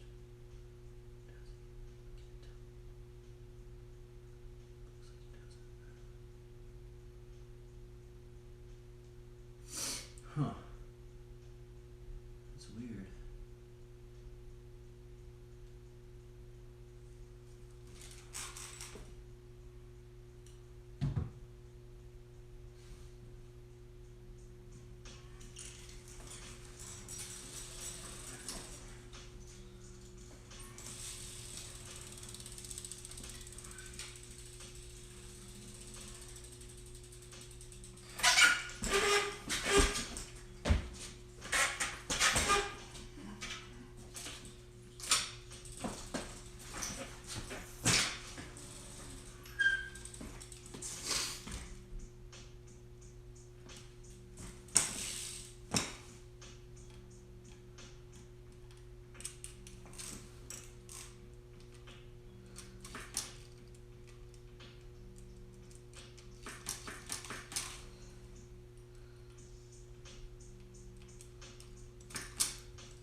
Alright, boomerang, decade boomerang is what we're trying to learn.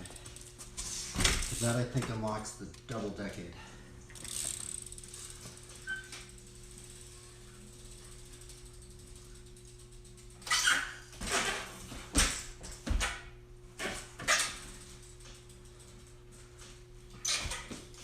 What about even decade, like half hydrant to decade?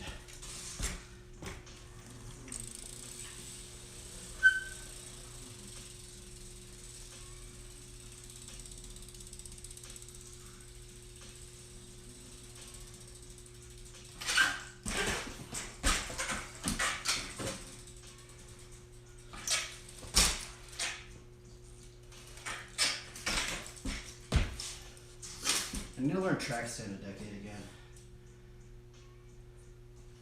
I used to do track stand a decade. I haven't done one in a while though.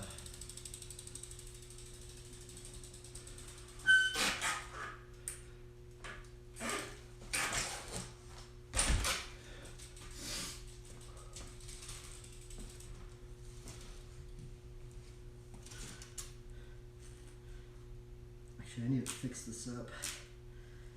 It is not working no more.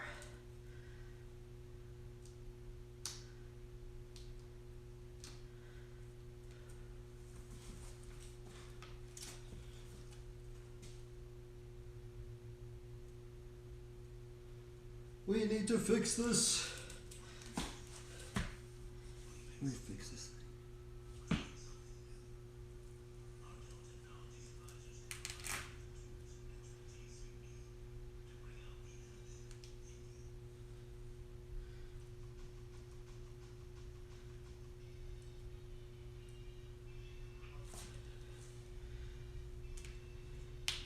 It's actually just, what is this thing even?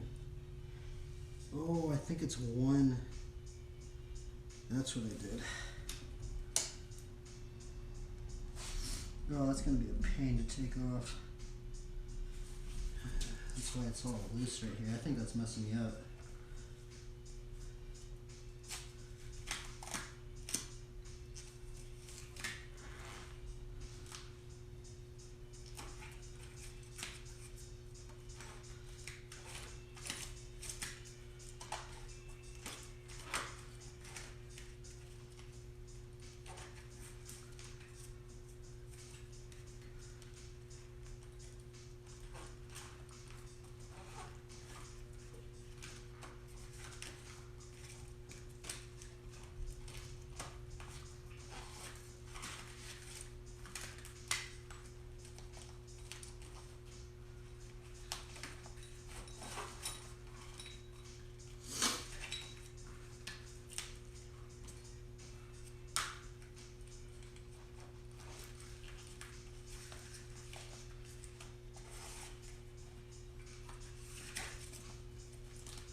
Two.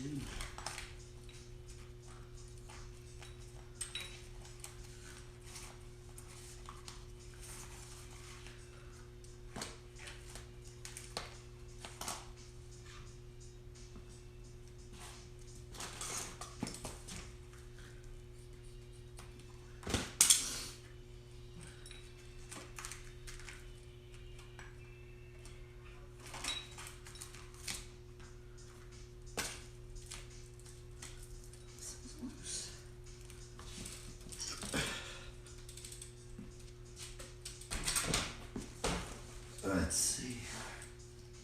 It's been long overdue. I actually need to fix this up.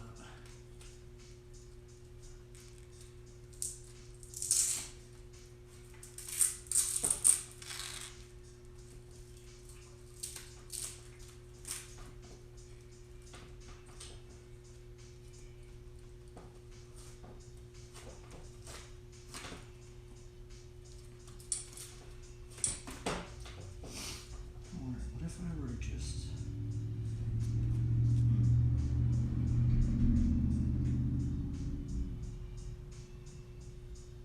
try to run these without it, but I know I was using this for the cliffhanger.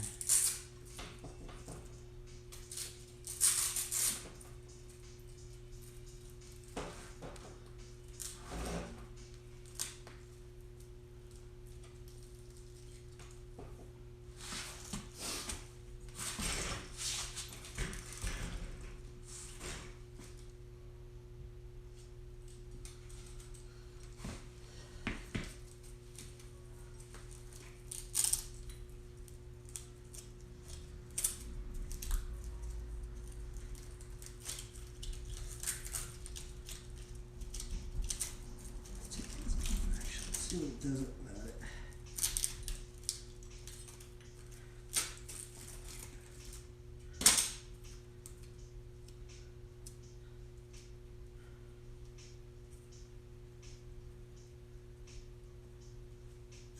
you put just some grip tape? I'm actually wondering if I should take this thing off because it's gonna get in the way. Let's try it out. Let's just run it clean. See if I can still do the tricks that I was doing.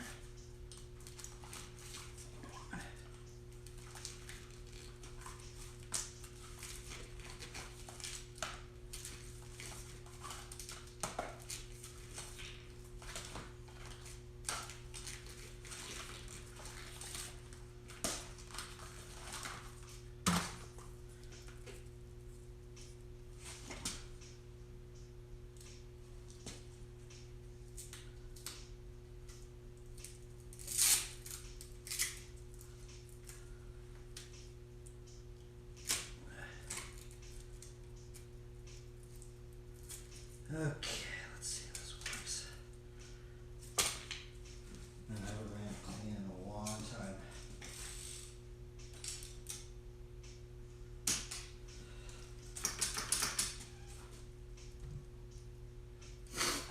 Let's see if I can still do those tricks that I was doing.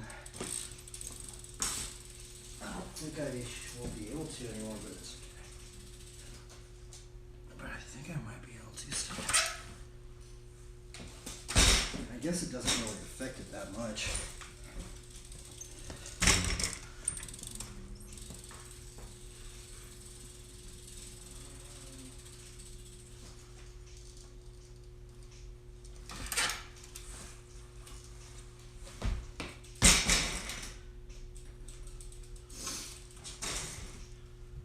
It's crazy, I can actually feel it's way lighter.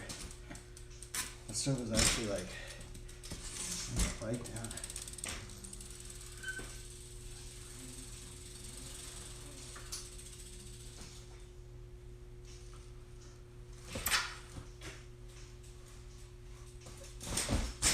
Still a little sketchy though.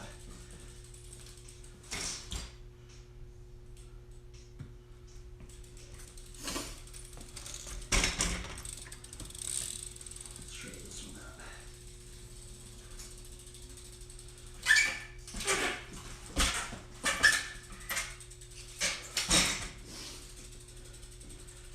I might just run it clean. It just sucks because when I was learning the cliffhanger, I know I was using that with a cliffhanger. I just need to learn it without it though.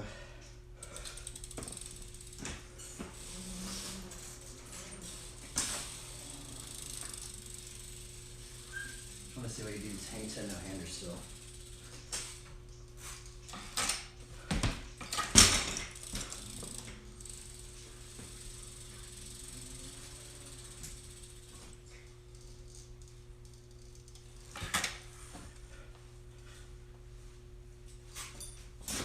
Should be able to.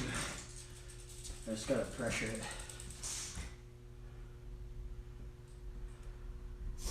You just gotta pressure it right.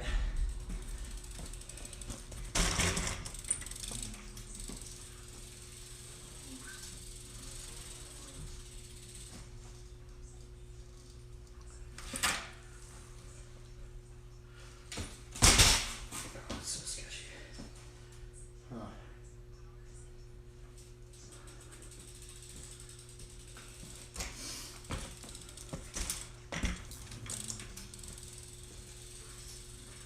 How they did that trick?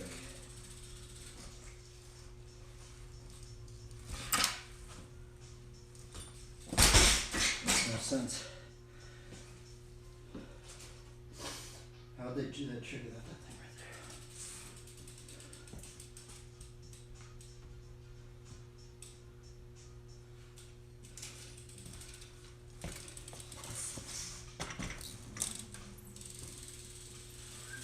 Just see if I can do one.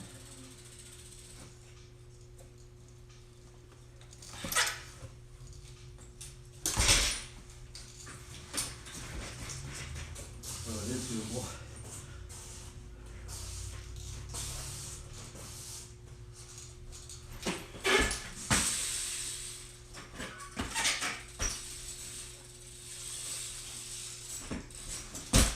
Sketchy. Okay, well, I guess I could still do that trick then. I guess those things are like kind of like training wheels.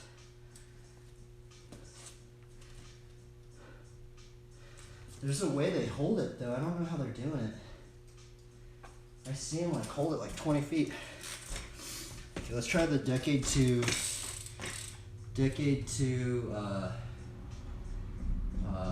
boomerang or fire hydrant.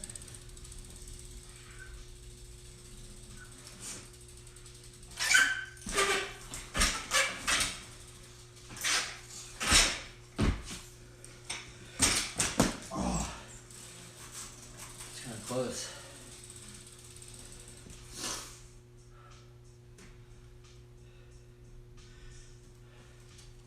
Nice comment. Hey, thanks, dude. I'm still trying to figure out how to do double decades, man. There's no how-tos on how to do it, and I don't know anybody that does that trick.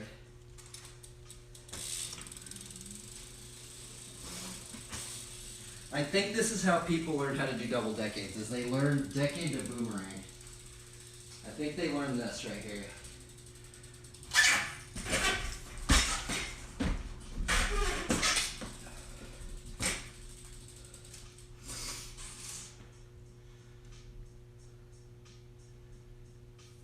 No, I don't know the Smith decade. No Smith decade. That one's weird because it looks like some sort of weird like switch decade or something. I don't know. I took off the mods that were right here. See, because I thought like, you know, for the longest time I thought like I needed like a big platform looking thing because I see everybody that did the double decades, right? They had like the platform thing right here, right? And I kept thinking maybe that's why I don't see double decades that much, is because people don't have that thing. So I made this sketchy one, right? So, but then I took it off because like,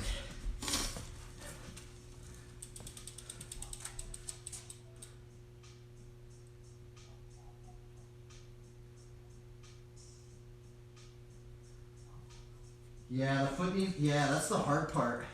It's like aiming that foot because like, I feel like when you do it, like you kind of have to get in this little thing right here so the bike will stay like this, right? Just weird. It's such a stress. I've been like stuck on it for like 2 years. Now, let me save this link. Okay, let's see here. Let me click on this link. There we go. I'll save it. Oh, Terry, I need to subscribe to Terry. I didn't know Terry even had a YouTube. Here, I'll take a screenshot of that.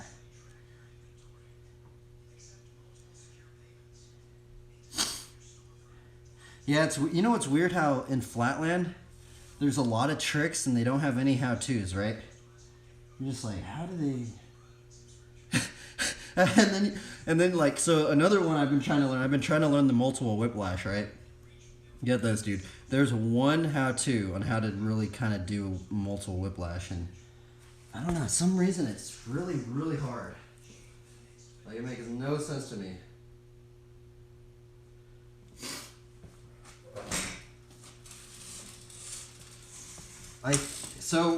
I think what people are saying about the multiple whiplash that they don't realize, I think it helps to learn how to hang five with your switch foot, right? Because when you do this whiplash, like, you know how you switch feet?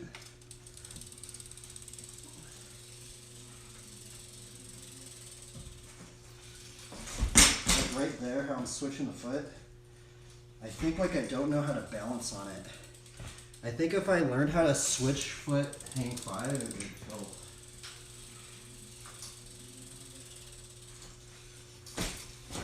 Well, that's kind of it right there.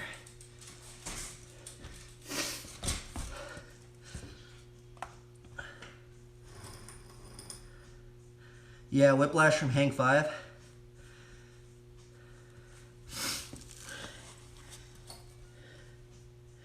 Yeah, awesome. Yeah, I'm going to check that video out. I'll check it out for sure.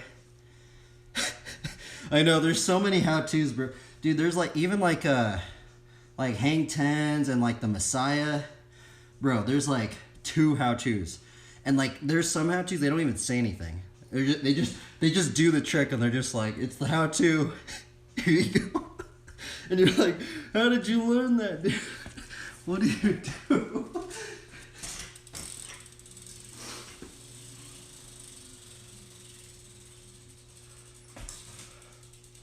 Bro, I did land a backyard no-hander. I landed my 3rd backyard no-hander today.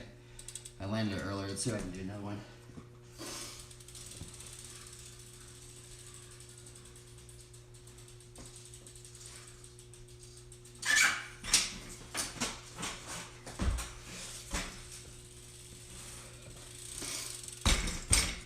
I've been stuck on this trick for so long.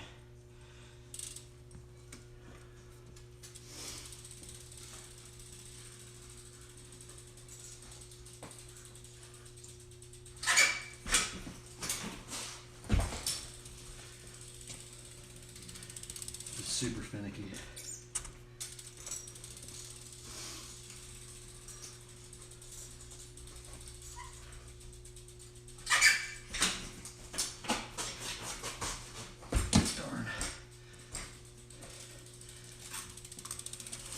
Fun though. Flatland's freaking hard, bro. It's crazy because like flatlanders, they make the tricks look so easy, right? You're just like, oh, it ain't that hard. But then it's like, bro, I've been trying some of these tricks and I'm like, it feels impossible. Like it's like, what in the world, bro? These guys are crazy.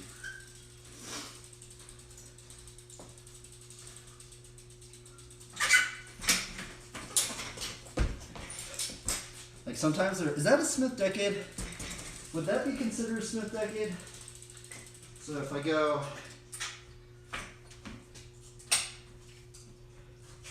what is that? And I land like that. Is that a Smith decade? I don't know if that's a Smith decade.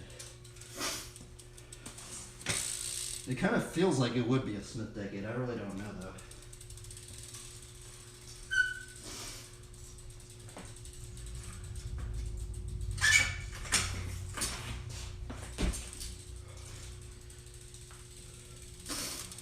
But yeah, this one's just hard because like I'm like endoing, like I endo, and then you do like the half bar, and then you got to take this hand, put it on the brake lever, and then take this hand, put it in the back, place the bar, then start scuffing it, and then you got to like get pressure right here on your leg right here, and there's like this little area where you like put the pressure, and like you're kind of like, the bar has to be a little bit turned like that, and then you can kind of like, I don't know, it's weird. It's been taking me a long time.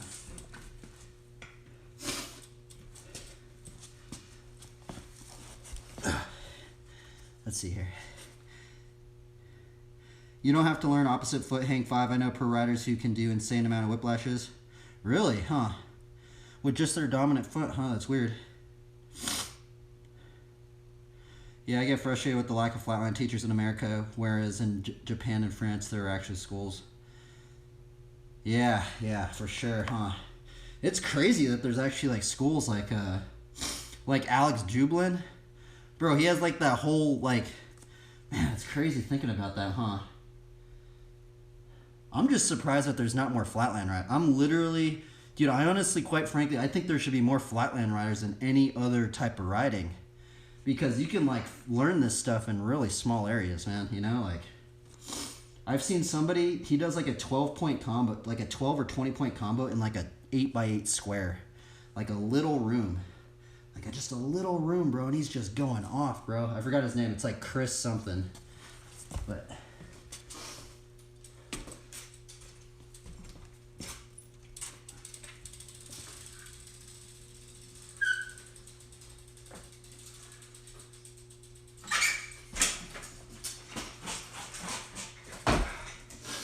I guess it doesn't help that I'm doing it in a small area, because I feel like a lot of people that do the backyard no-hander, right, like if you see them, they kind of do like a long backyard.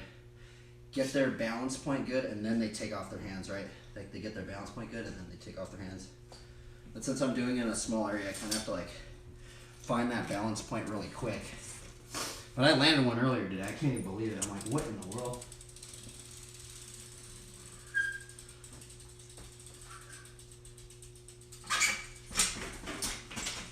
Oh my goodness.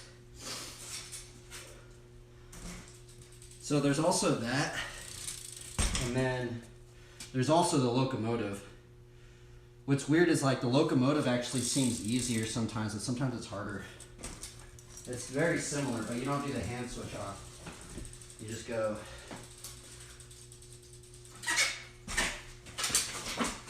Oh, I actually did it. That was weird.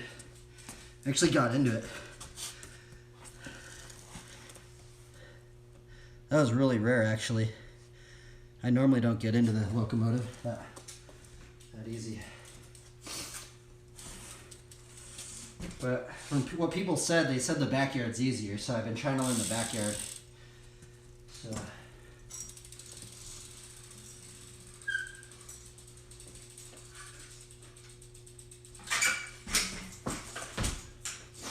It's just really finicky. It's crazy because like people are doing that in a combo, right? Like they'll like do a combo and then they'll like do that. I'm like, what in the world? I can't even do the first part of it. What other thing I've been trying? Funky chicken tail up. Another one I really want to learn.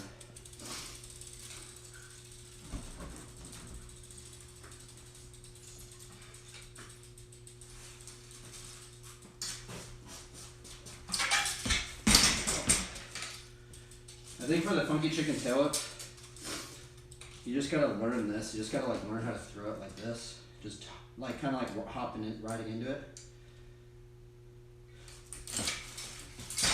Oh my god, it's kind of scary. And this is a hard one for sure too. I've been stuck on this one. But you really gotta kind of chuck it. It's hard to get it all the way around. Oh. I just gotta do that like thousands of times. And hopefully I can learn it.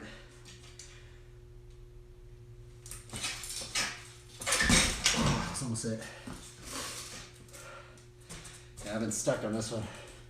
I've literally been stuck on these tricks right here for like the longest time.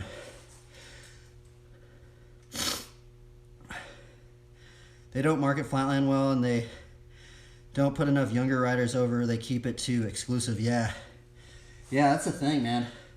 You know, like, I was actually observing that, right? Like, back in the 80s and then the 90s and even, like, early 2000s, right? Like, every team had, like a flatland rider, right? Like, literally every, like, it seemed like every bike company. Like, even, like, the big ones, like Schwinn and back in the day, you know, like... And they would always like promote flatland, and like it's just weird that they don't really do that now. I don't know why. But they need to, because it's freaking like really hard.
I mean, like, I think how they should try and market, I mean, if they were going to market flatland, it's like, bro, you can learn this stuff anywhere, right?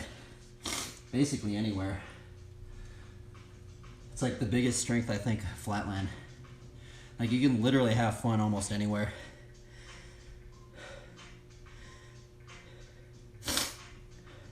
I heard that, did you hear that flatland might get in the Olympics?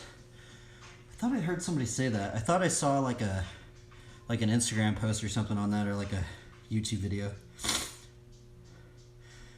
I agree, it's insane if they put BMX in the Olympics. It's a shame. American has a slim chance for gold. Yeah, corporations. We're gonna get outplaced in international competitions. Yep, yeah. Yeah, that's so weird, huh? Huh.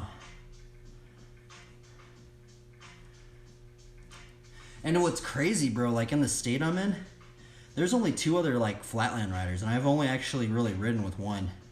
Isn't that crazy? In the entire state, bro, there's not even a scene in like where I'm at. It's like ridiculous. Like, it's like, I'm like, what in the world, bro? Like, I have no idea, and I think that has a big thing to do with just like marketing of it, right? Like, all the kids that I meet, man, like all the kids at the skate park, they're just like, what in the world? Like, I didn't even know about this. It's ridiculous, actually. It is flat out ridiculous.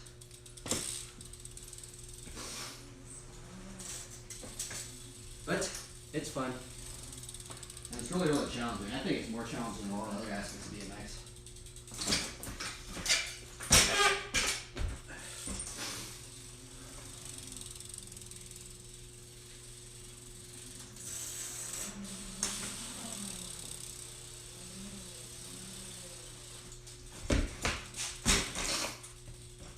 The bike slide, it feels weird.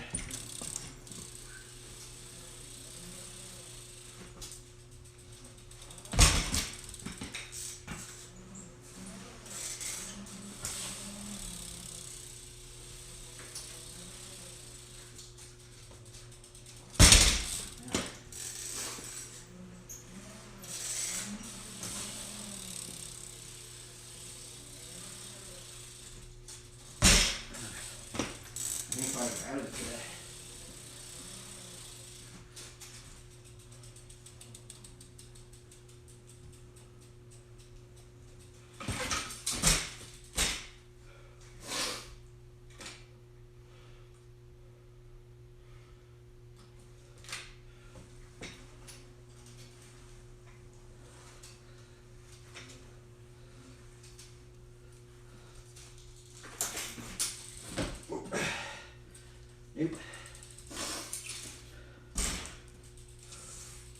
You know who's been motivating?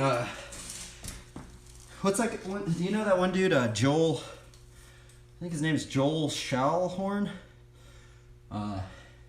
He's been doing some like boomerang, well, like some old videos of him. I kind of got inspired by his boomerang lines. He does some of these boomerang lines. Look at Japan. They host contests in Malaysia, not an isolated warehouse like the contest I went to in Cali. We keep it way too exclusive here. Honestly, I'd rather do tricks for regular people than flatlanders, because flatlanders can be super stuck up and don't really appreciate everyone's riding. Yeah, there's kind of like an aura of like, I think the thing is, there is somewhat of an aura of like trick stuff, right? I feel like there is kind of like a, because, you know, sometimes it takes so long to learn some tricks, right? That they kind of maybe don't want to like teach other people how to do it, right? But I don't know, right? I know, dude, that because I like stumbled across him on YouTube, right? And I'm like, bro, dude, he has some videos that only has like 30 views on it, and I'm like, bro, do you not, like, I don't, it's like, I'm like, bro, people don't even realize how hard the things that he's doing are. I was like, what in the world, bro? Like, I'm like, I can't even believe, like, I think that's the other thing is, like, I think a lot of people don't realize how hard flatland actually is. It is, like, extremely challenging. I honestly think flatland is, like, harder than many aspects of BMX, right? So, yeah. But yeah, I've been inspired by Joel, especially some of his boomerang lines. His boomerang lines, and he also does like really gnarly messiahs as well. So, really crazy rider. Really underrated for sure.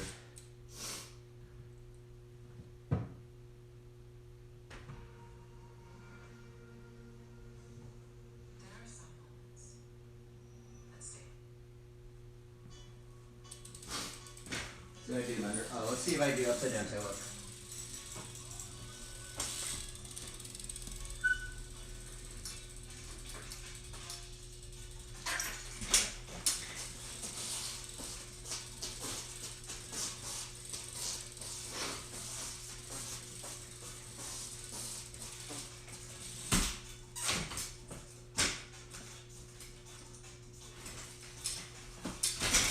Oh, darn it. Almost. Oh,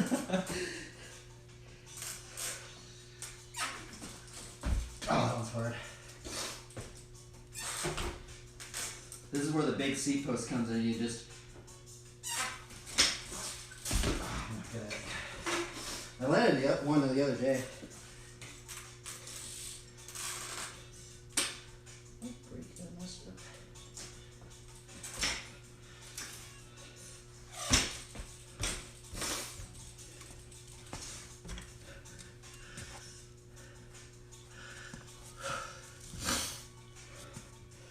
I don't know if I should be saying it out loud, but it is in between like Texas and California.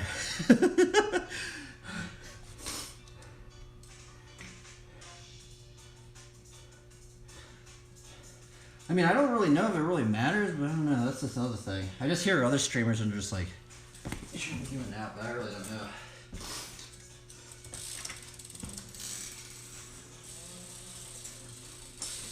But yeah, I am in between Texas and California.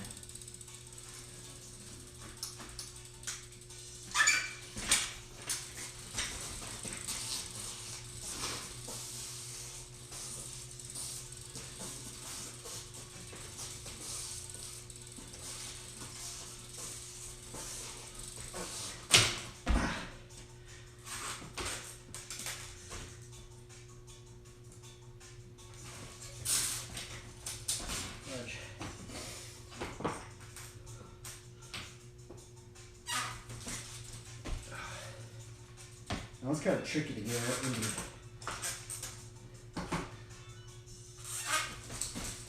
So you really gotta like force it into it. That's a seat ruiner.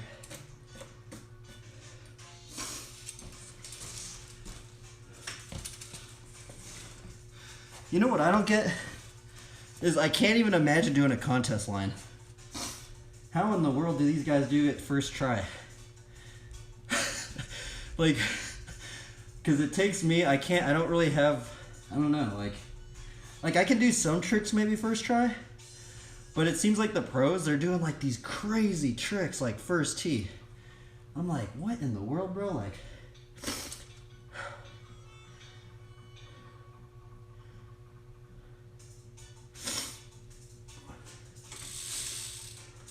if you send me a DM, do you have an Instagram?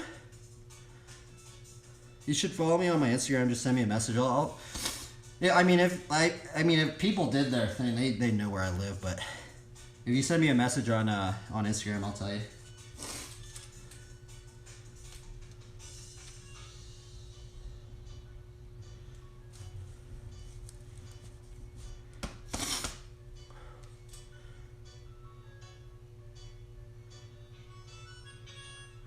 Yeah, time machine. Yeah, I still don't even know how to time machine. I don't know how to like get my leg over. You know how you like get your leg over like in there? I always like do the peg wheelie, and I don't know how to do that. I don't know really how to glide. That's a weird thing.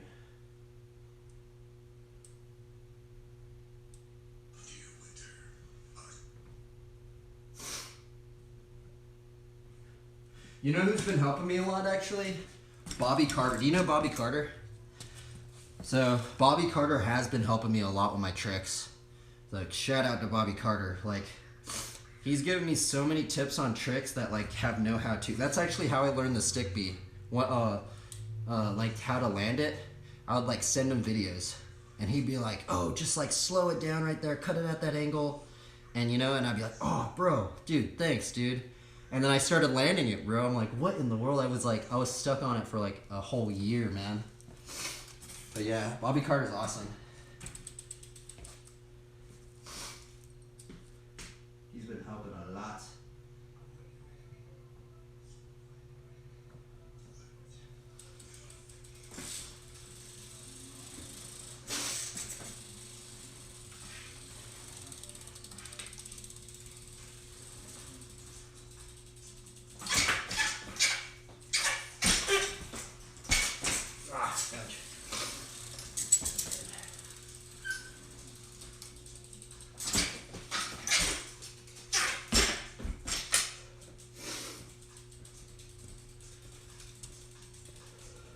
One day I will do double decades.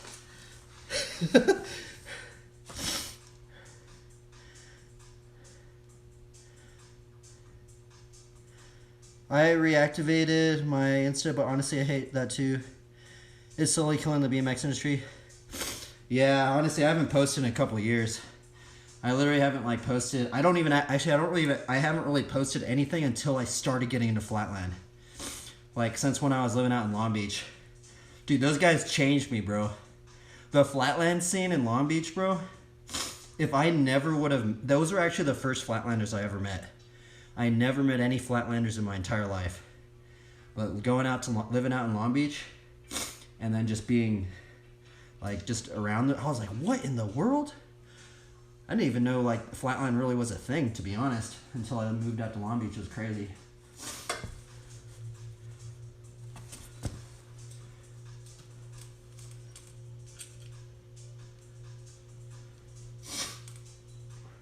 Yep.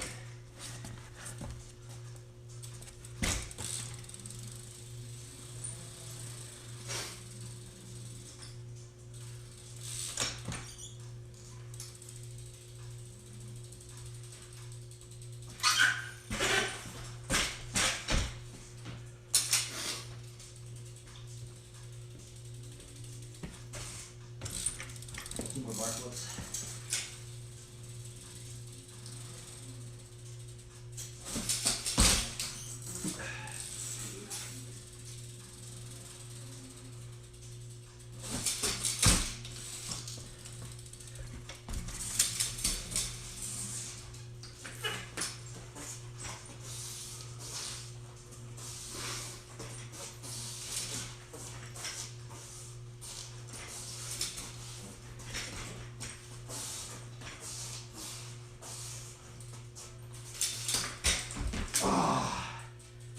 So close.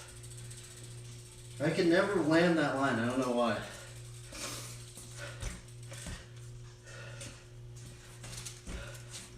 See, it's like I feel like I could never go into a contest. I'd like do something like that. Like I feel like I have such a trouble with landing tricks, right? I can do I can do like these lines and get into them sometimes, but then I always mess up the landing.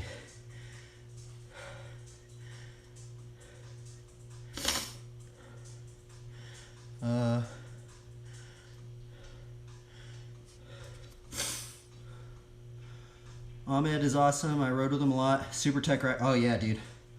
Ahmed is gnarly, bro. I remember like so when I met Chris Bohm, like he like went out to I think it was like the One Love Jam or something, and like Chris Bohm did this like contest at Marina Pacifica, right? And Ahmed won.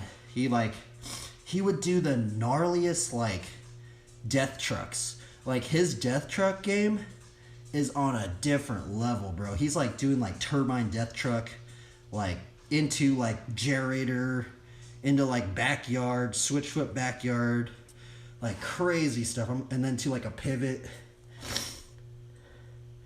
Oh yeah, okay, let's see here. Sean Font note for landing. Sean Font, I think I met that dude. Huh. I think I did meet that guy. When you scuff, I notice your foot is tilted.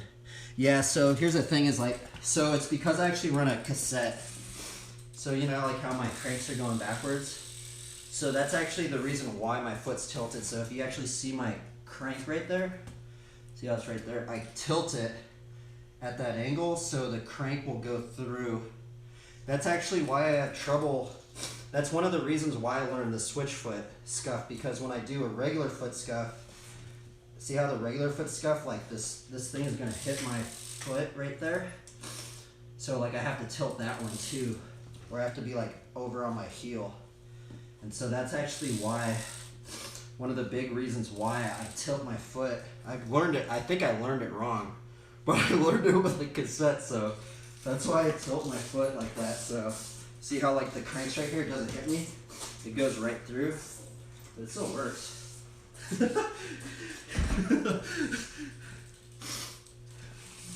Because I think most cases, I think you want your foot flat like that.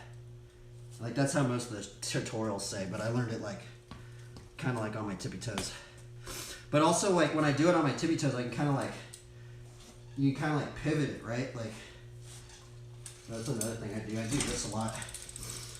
I have that right there. I always like, if you notice me, I actually do this a lot.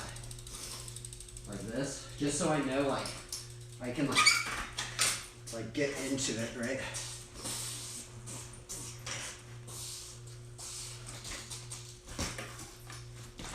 Oh, let's switch on.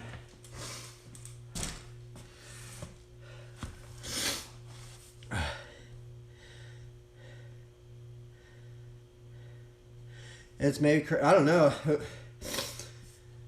But the gyrator was like one of my first scuff tricks that I learned. So that's why I've been trying not to do as many gyrators lately, because like I have so many clips and it's like one of those compulsory tricks. I think like, I guess if I maybe wasn't a contest, I'd probably definitely do a gyrator, a switch foot gyrator, because it is something that I can land.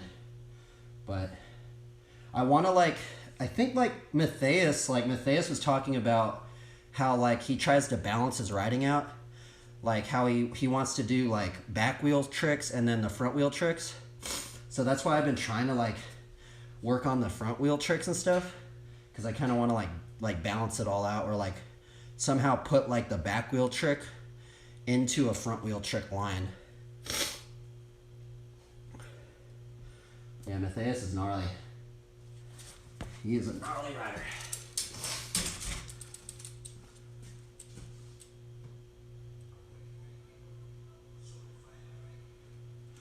I'm still kind of new at like learning how to do a regular foot scuff. I don't even do a regular. Okay, look, I think I switch my. I kind of tilt my foot on the regular foot scuff too.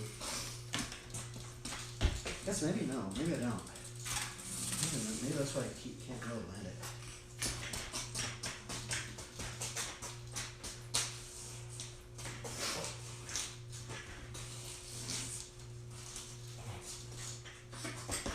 Oh. I know that opens up a lot of combos though. Just doing like switch foot, regular foot. Because like you could just open up into like doing like regular foot, backyard, you know, like go in and then like go into like a switch foot stick beat. So I've been wanting to learn that because that's going to open up a lot of lines. I see some people do that too, like they'll land and then they'll just switch their foot on it and then open up into another line.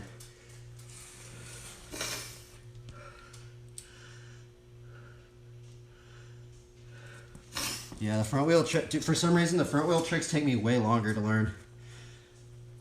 I don't know if it's just like, I think the back wheel is easier, but the front wheels have just been a pain for me, man. I always end up just giving up on them.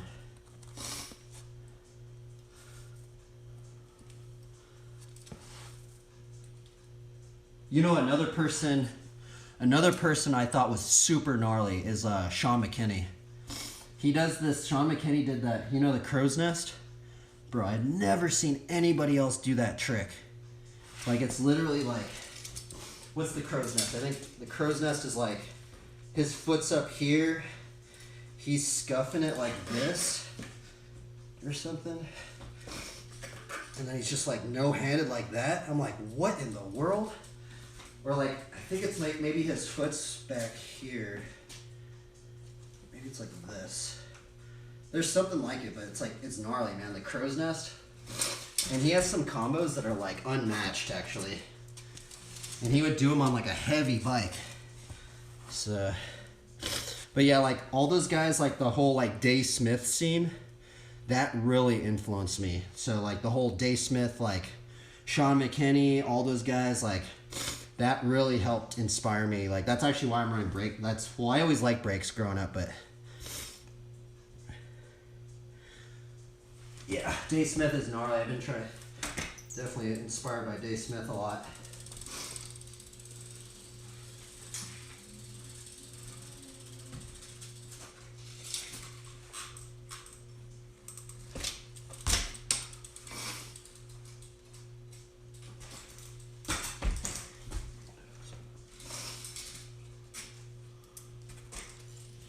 Yeah, Dave Smith is actually one of the reasons why I run like a taller seat post too.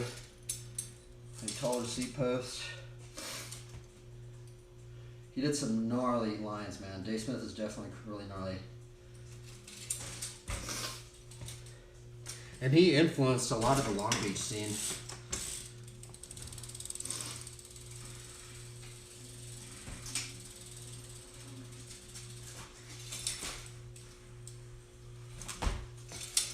Do you know how to do hitchhikers? I've been trying to learn. I've been in the beginning stages of learning the hitchhiker. Someone told me I should learn it fakie like this, or learn fakie. So you learn the steamroller. Well, this is what they told me. They told me to learn steamroller, learn fakie double foot steamroller, fakie double foot steamroller.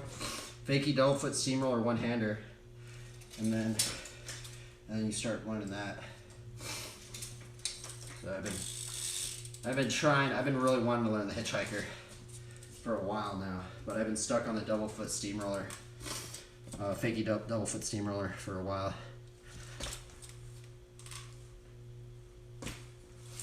Oh, that was actually kind of close. But yeah, this is a good one because I feel like you can learn this one like just like in a really, really tight areas, honestly. Like it's like hard. I guess I need to learn how to do the double foot one-handed. This is what I need to learn. And then hopefully I would learn how to do juggles from whiplashes. So then I would want to learn like whiplash into it and hopefully learn the juggle, because I really like when people do the juggles. Those are gnarly. Like if I could just do that, that'd be crazy.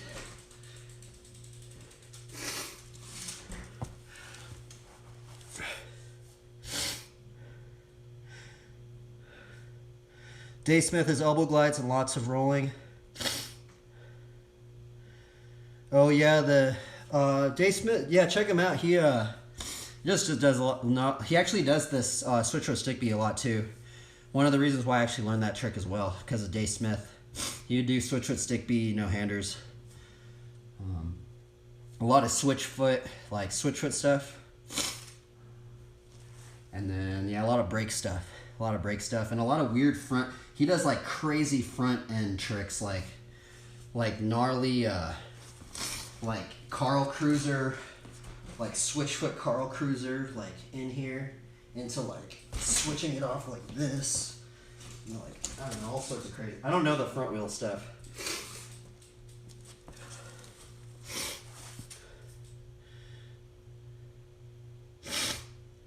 I don't know hitchhikers. I'm thinking about getting the hitchhiker bar and to cheat. Yeah, actually, are you on Global Flat? You know that site, Global Flat. I think it's called globalflat.com. There's a forum message board, right? I've read like all of there's like, I think it's the general forums, but there was a time when I was like all into, I was like I think I was injured, like I hurt my knee or something, and I found the site, and like I couldn't do anything, and I just wanted to ride, so I just kept reading all these forum posts, right? And they did talk about those bar ends. They said what they would do, they would actually get like these bearings right here, what is it, the bottom bracket bearings, and then they would put the bottom bracket bearings like right here over their their bar end. I don't know how they did it because I tried to do it, but it doesn't fit. So they had to have modified the bearing somehow.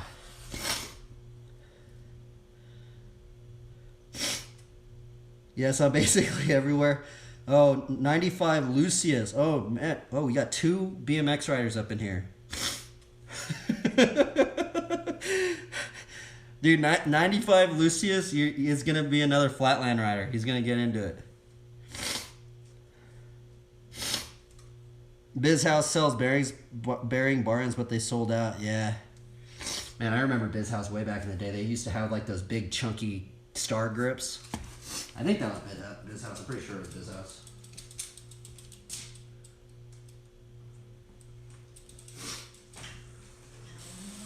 Now let's see how I do a hang 5 line. See if I can do a hang 5, hang 10, no hander thing.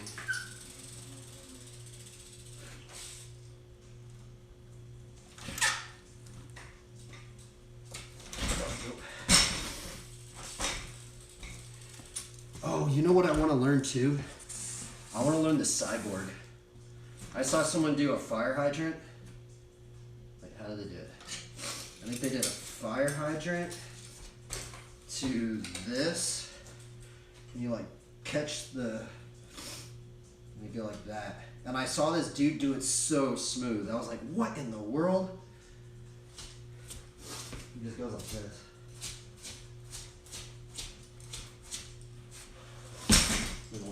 I tried to learn it, but it's really hard. I kind of gave up on it.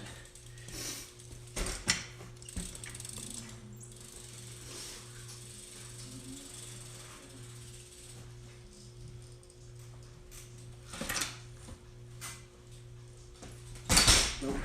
I took off my training wheels. I did have this little grip thing right here, and I would grip my knees together on it, and I could do it way easier. And I took it off because of whiplashes. Like training wheels.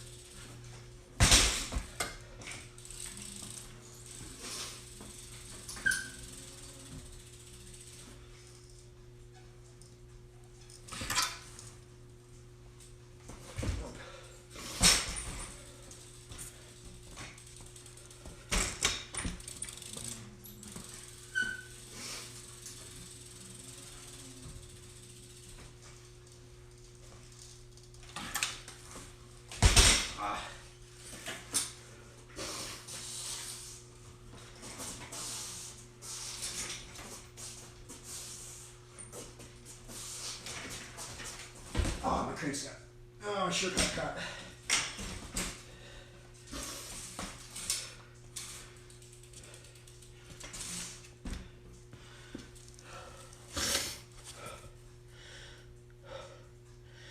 I want to learn nose manny and hang 5s. I'm a forever street kid. So I think my best trick is a truck driver. Man, I could never do a truck driver, I'll be honest. I can't even hot bar. I can do like pickup bar stuff, but I can't really hot bar.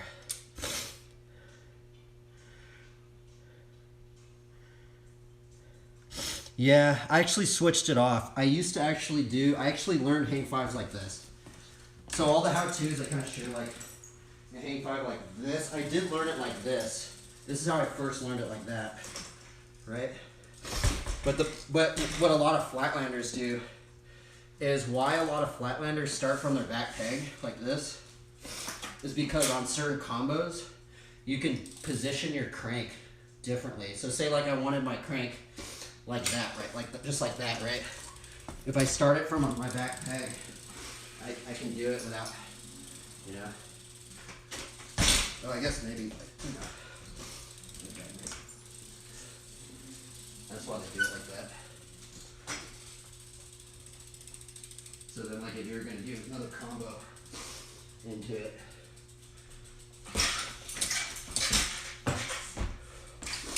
so you can like position your cranks. Honestly, I think if you do learn it, you should probably just learn it that way. I wish somebody would have told me to just learn it from the back peg like this, because I actually kind of took a little bit of time to learn it from like this to like that. That's something the how-tos didn't really say. Dude, there's a bunch of these how-tos and they don't really say stuff. It's crazy. Like, even the whiplash. So, get this, right? The whiplashes, I learned them opposite. I watched all the how-tos, and the thing is that I learned my whiplashes the wrong way now because of the how-tos. And so, it kind of sucks because I'm noticing a lot of flatland riders, they actually whiplash the other way. And I'm like, bro, you guys didn't say that. Now I know how to, now I do my whiplashes opposite. Let's see here. Nose man, yeah, I never got into nose manuals. Yeah, there's actually an infinity hang 5. There is a way you can do an infinity hang 5. I don't know what trick this is called, but this is like the infinity hang 5. So if you go like this, and then there's like this scuff thing like they do, like this. And if you get really good at this scuff thing, like from this and then you scuff it, you can basically do an infinity hang 5 and just keep going in a circle. But I don't know how they really do that trick though. I'll see if I can do one.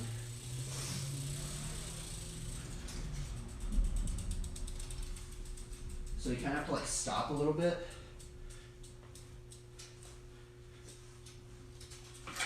Oh, I don't know how to do it. Someone needs to make a how-to on how to do that. I don't know how to do it. But they like do a Vader scuff and then they like jam it forward, and it's basically like an infinity hang 5. If you got really good at it. Now let's see here. Is this the one that I watched? Oh no, I don't actually think I've even seen this one before.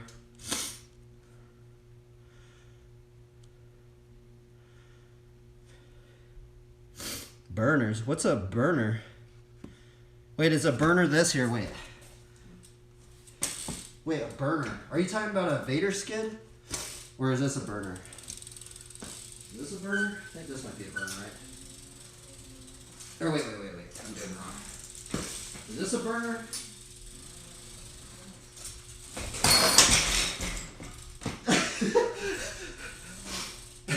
Is that a? I think that's a burner, right? I don't know what that is.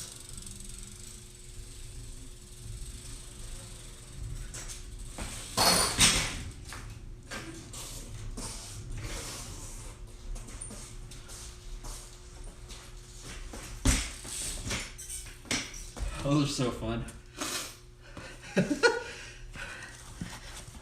Biking's just so fun, man.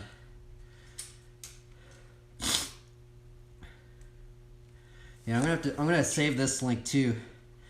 Empathy for insects. I'm gonna screenshot it. Boop. Let's see here. What is this? Nose manish, but a hand, a foot. If they. Oh, you're talking about the Vader scuff things. You're talking about these, huh? I think they're called Vaders, right? You're talking about those, right? I don't really know how to do the scuff. I do know how to do Vader jams. If there's like a bake or something.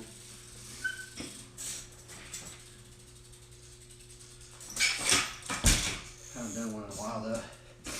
You can. I actually forgot you can do Vader no-handers.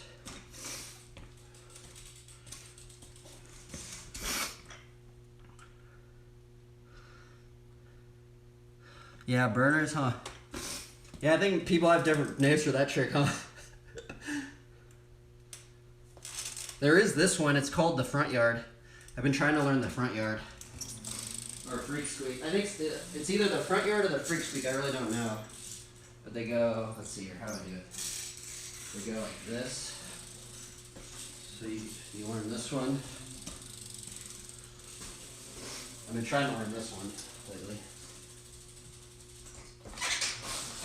Oops. Because you can do this one in a lot of combos.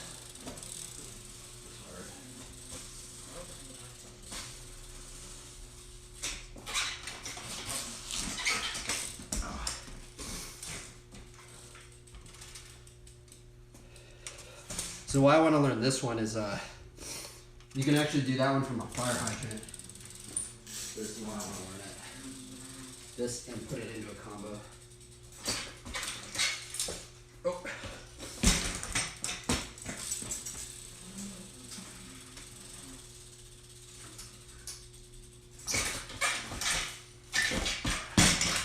It's hard.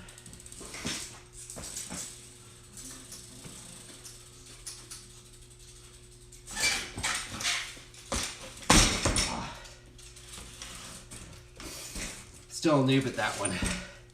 But I'm trying to learn that one.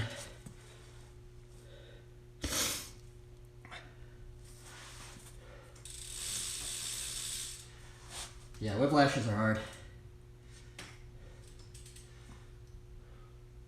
One day I will learn multiple whiplashes. One day it'll happen. They look easy, but they're a hard trick, man.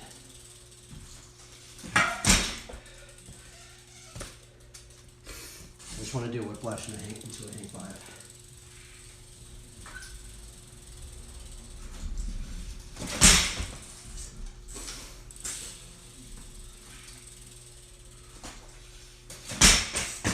See, I could do that one. I just don't know how to get back into like a hang five.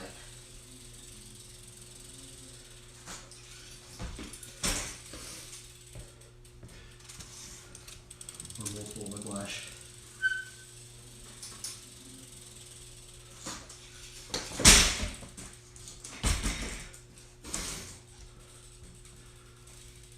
So I'm stuck on that.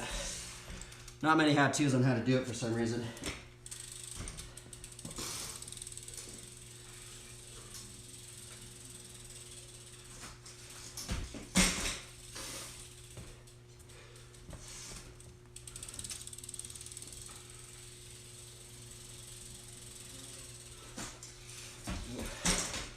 I'm terrible at that one.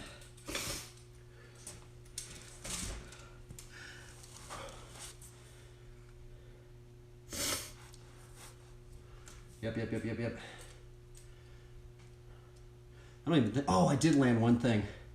I did land a backyard no-hander. I'm stuck on that. That was the only thing I've landed all day today. Is that how it is for everybody else riding flatland? Because I feel like I'll ride for like a couple hours, I'll only land like a couple things. I'm wondering like how, I don't really know how other flatland rider, because it's like, sometimes you only see them like landing it, right? So sometimes I'm like, what is it really like when like really riding with other flatland riders, right? Like, are they always just landing stuff? Because I feel like in Long Beach, when I was in Long Beach and I observed those guys, they would always just be practicing, you know? They'd always kind of, and then like sometimes they'd land something, right? Unless they were practicing a routine. Because I do know like I think Ryan would practice routines. And he would do like the same trick. He would like practice this like boomerang hang five to boomerang like all the time. See if I can do that. Good for Ryan.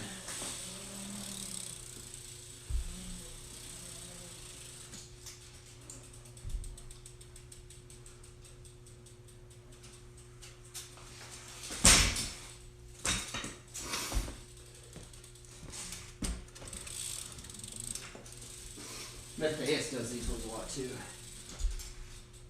Matthias is really good at them.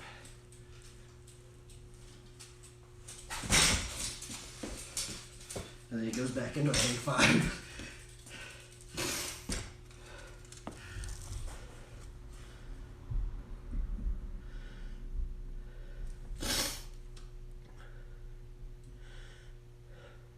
I can hit all my dialed stuff on demand, but all the new stuff is taking a lot of work, yeah. Yeah, flatland's gnarly, man.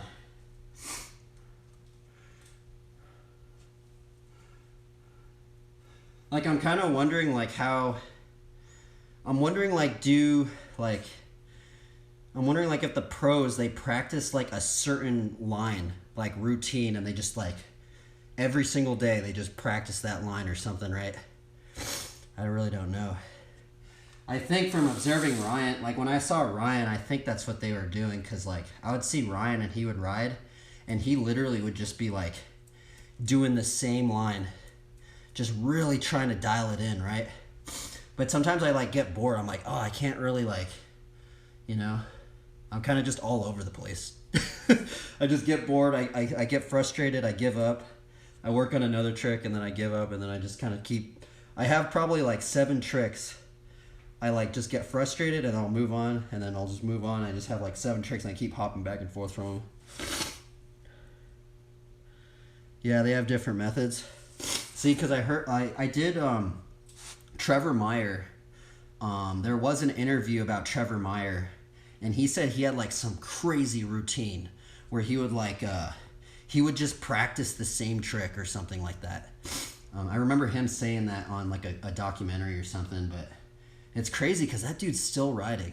He literally won X Games and he is still shredding, man.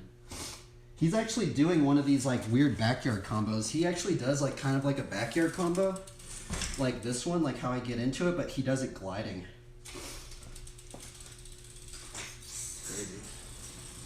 Yeah, Trevor Meyer.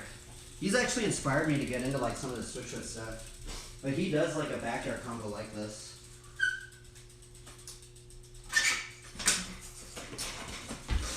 Then he'll like scuff it out. You know? I need to learn how to glide it.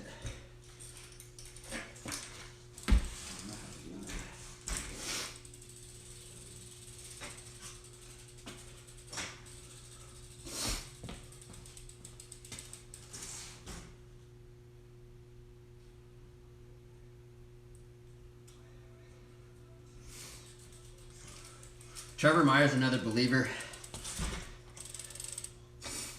Let's see if I can do an Undertaker.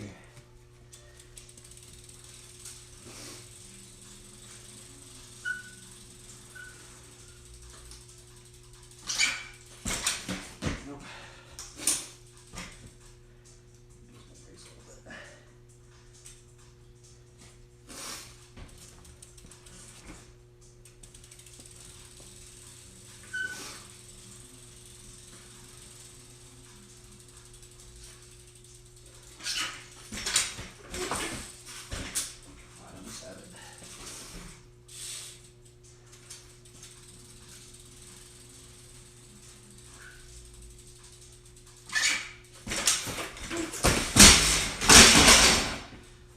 Trick's gnarly.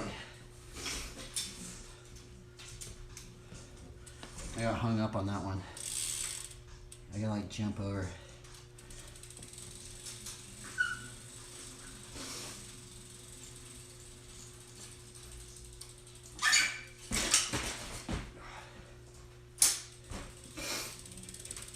I don't know how people have this trick consistently. This one's been hard for me to get consistently, but I can land them every now and then.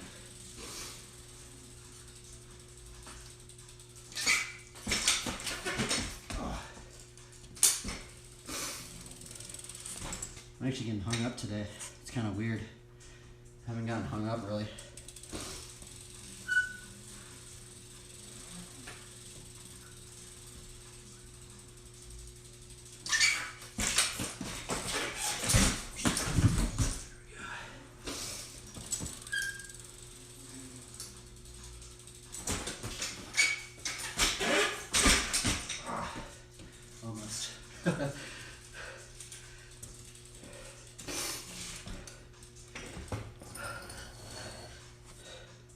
I want to start doing the Undertaker into combos soon, but I have such a struggle even just landing it right. But I see people doing the Undertaker and they get into like generators and stuff like that.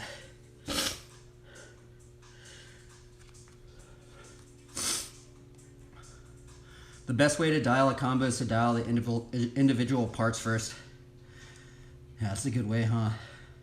Trevor is a beast of a rider. Reminds me of Matthias in terms of variety and dialed. Or shall I say Matthias reminds me of, yeah. Yeah, it does, huh? Yeah, that's another thing I like about flatland is the longevity of the riding, right? Like some of these riders, bro, like it's crazy because like when I rode with some of the guys in Long Beach, I don't remember a lot of their names. But then like I looked up their name and I'm like, holy moly, bro, this dude was like a gnarly rider from like the 80s. I'm like, what? And this dude's still riding. He's like, some of them are like 50 something, I think even close to 60 or something. And they're still riding, bro. I'm like, dude, I want to be like that. I want to get older and just still be able to ride, right?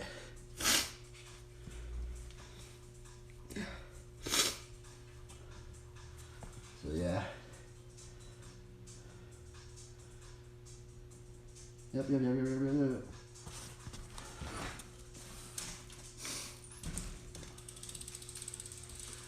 this one, it looks sticky.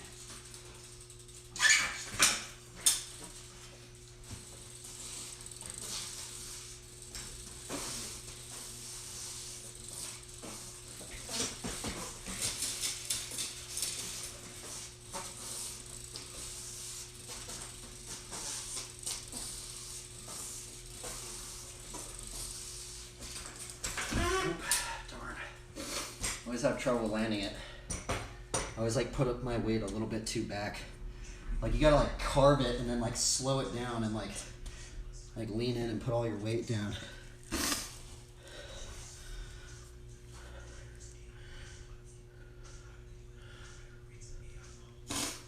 There's like a bunch of different ways to ride out of that trick though. But I think that's the easiest way to ride out, but there is another way. So I see some people ride out of it like this. So I do see some people ride out like they go like this, and then just put their hand over here and then drop down. I've seen some riders that go this and then they'll actually put their hand on the crossbar and like land it like that. How I land is I land it like, I think this is the easiest way to land it. Go like this, and like that. But there's like, that's the other weird thing about flatland, right? There's so many ride-ins and ride-outs. Like it's crazy, man. A lot of different ride-ins and ride-outs. But I'm about tired. Probably gonna head out. It's funny that there's actually some riders up on here. Dude, I streamed for like a couple of years, maybe a year and a half. Didn't really meet any riders at all. That's why I started doing these Bible study things because of these other believers that got me like motivated to do them, because there was kind of more of like a scene there. And I know they're really awkward, but I guess they're fun. It's like having a sesh. And oddly enough, I've met a lot of flatline riders, I believe, too. That's the other weird thing. It's probably the combos.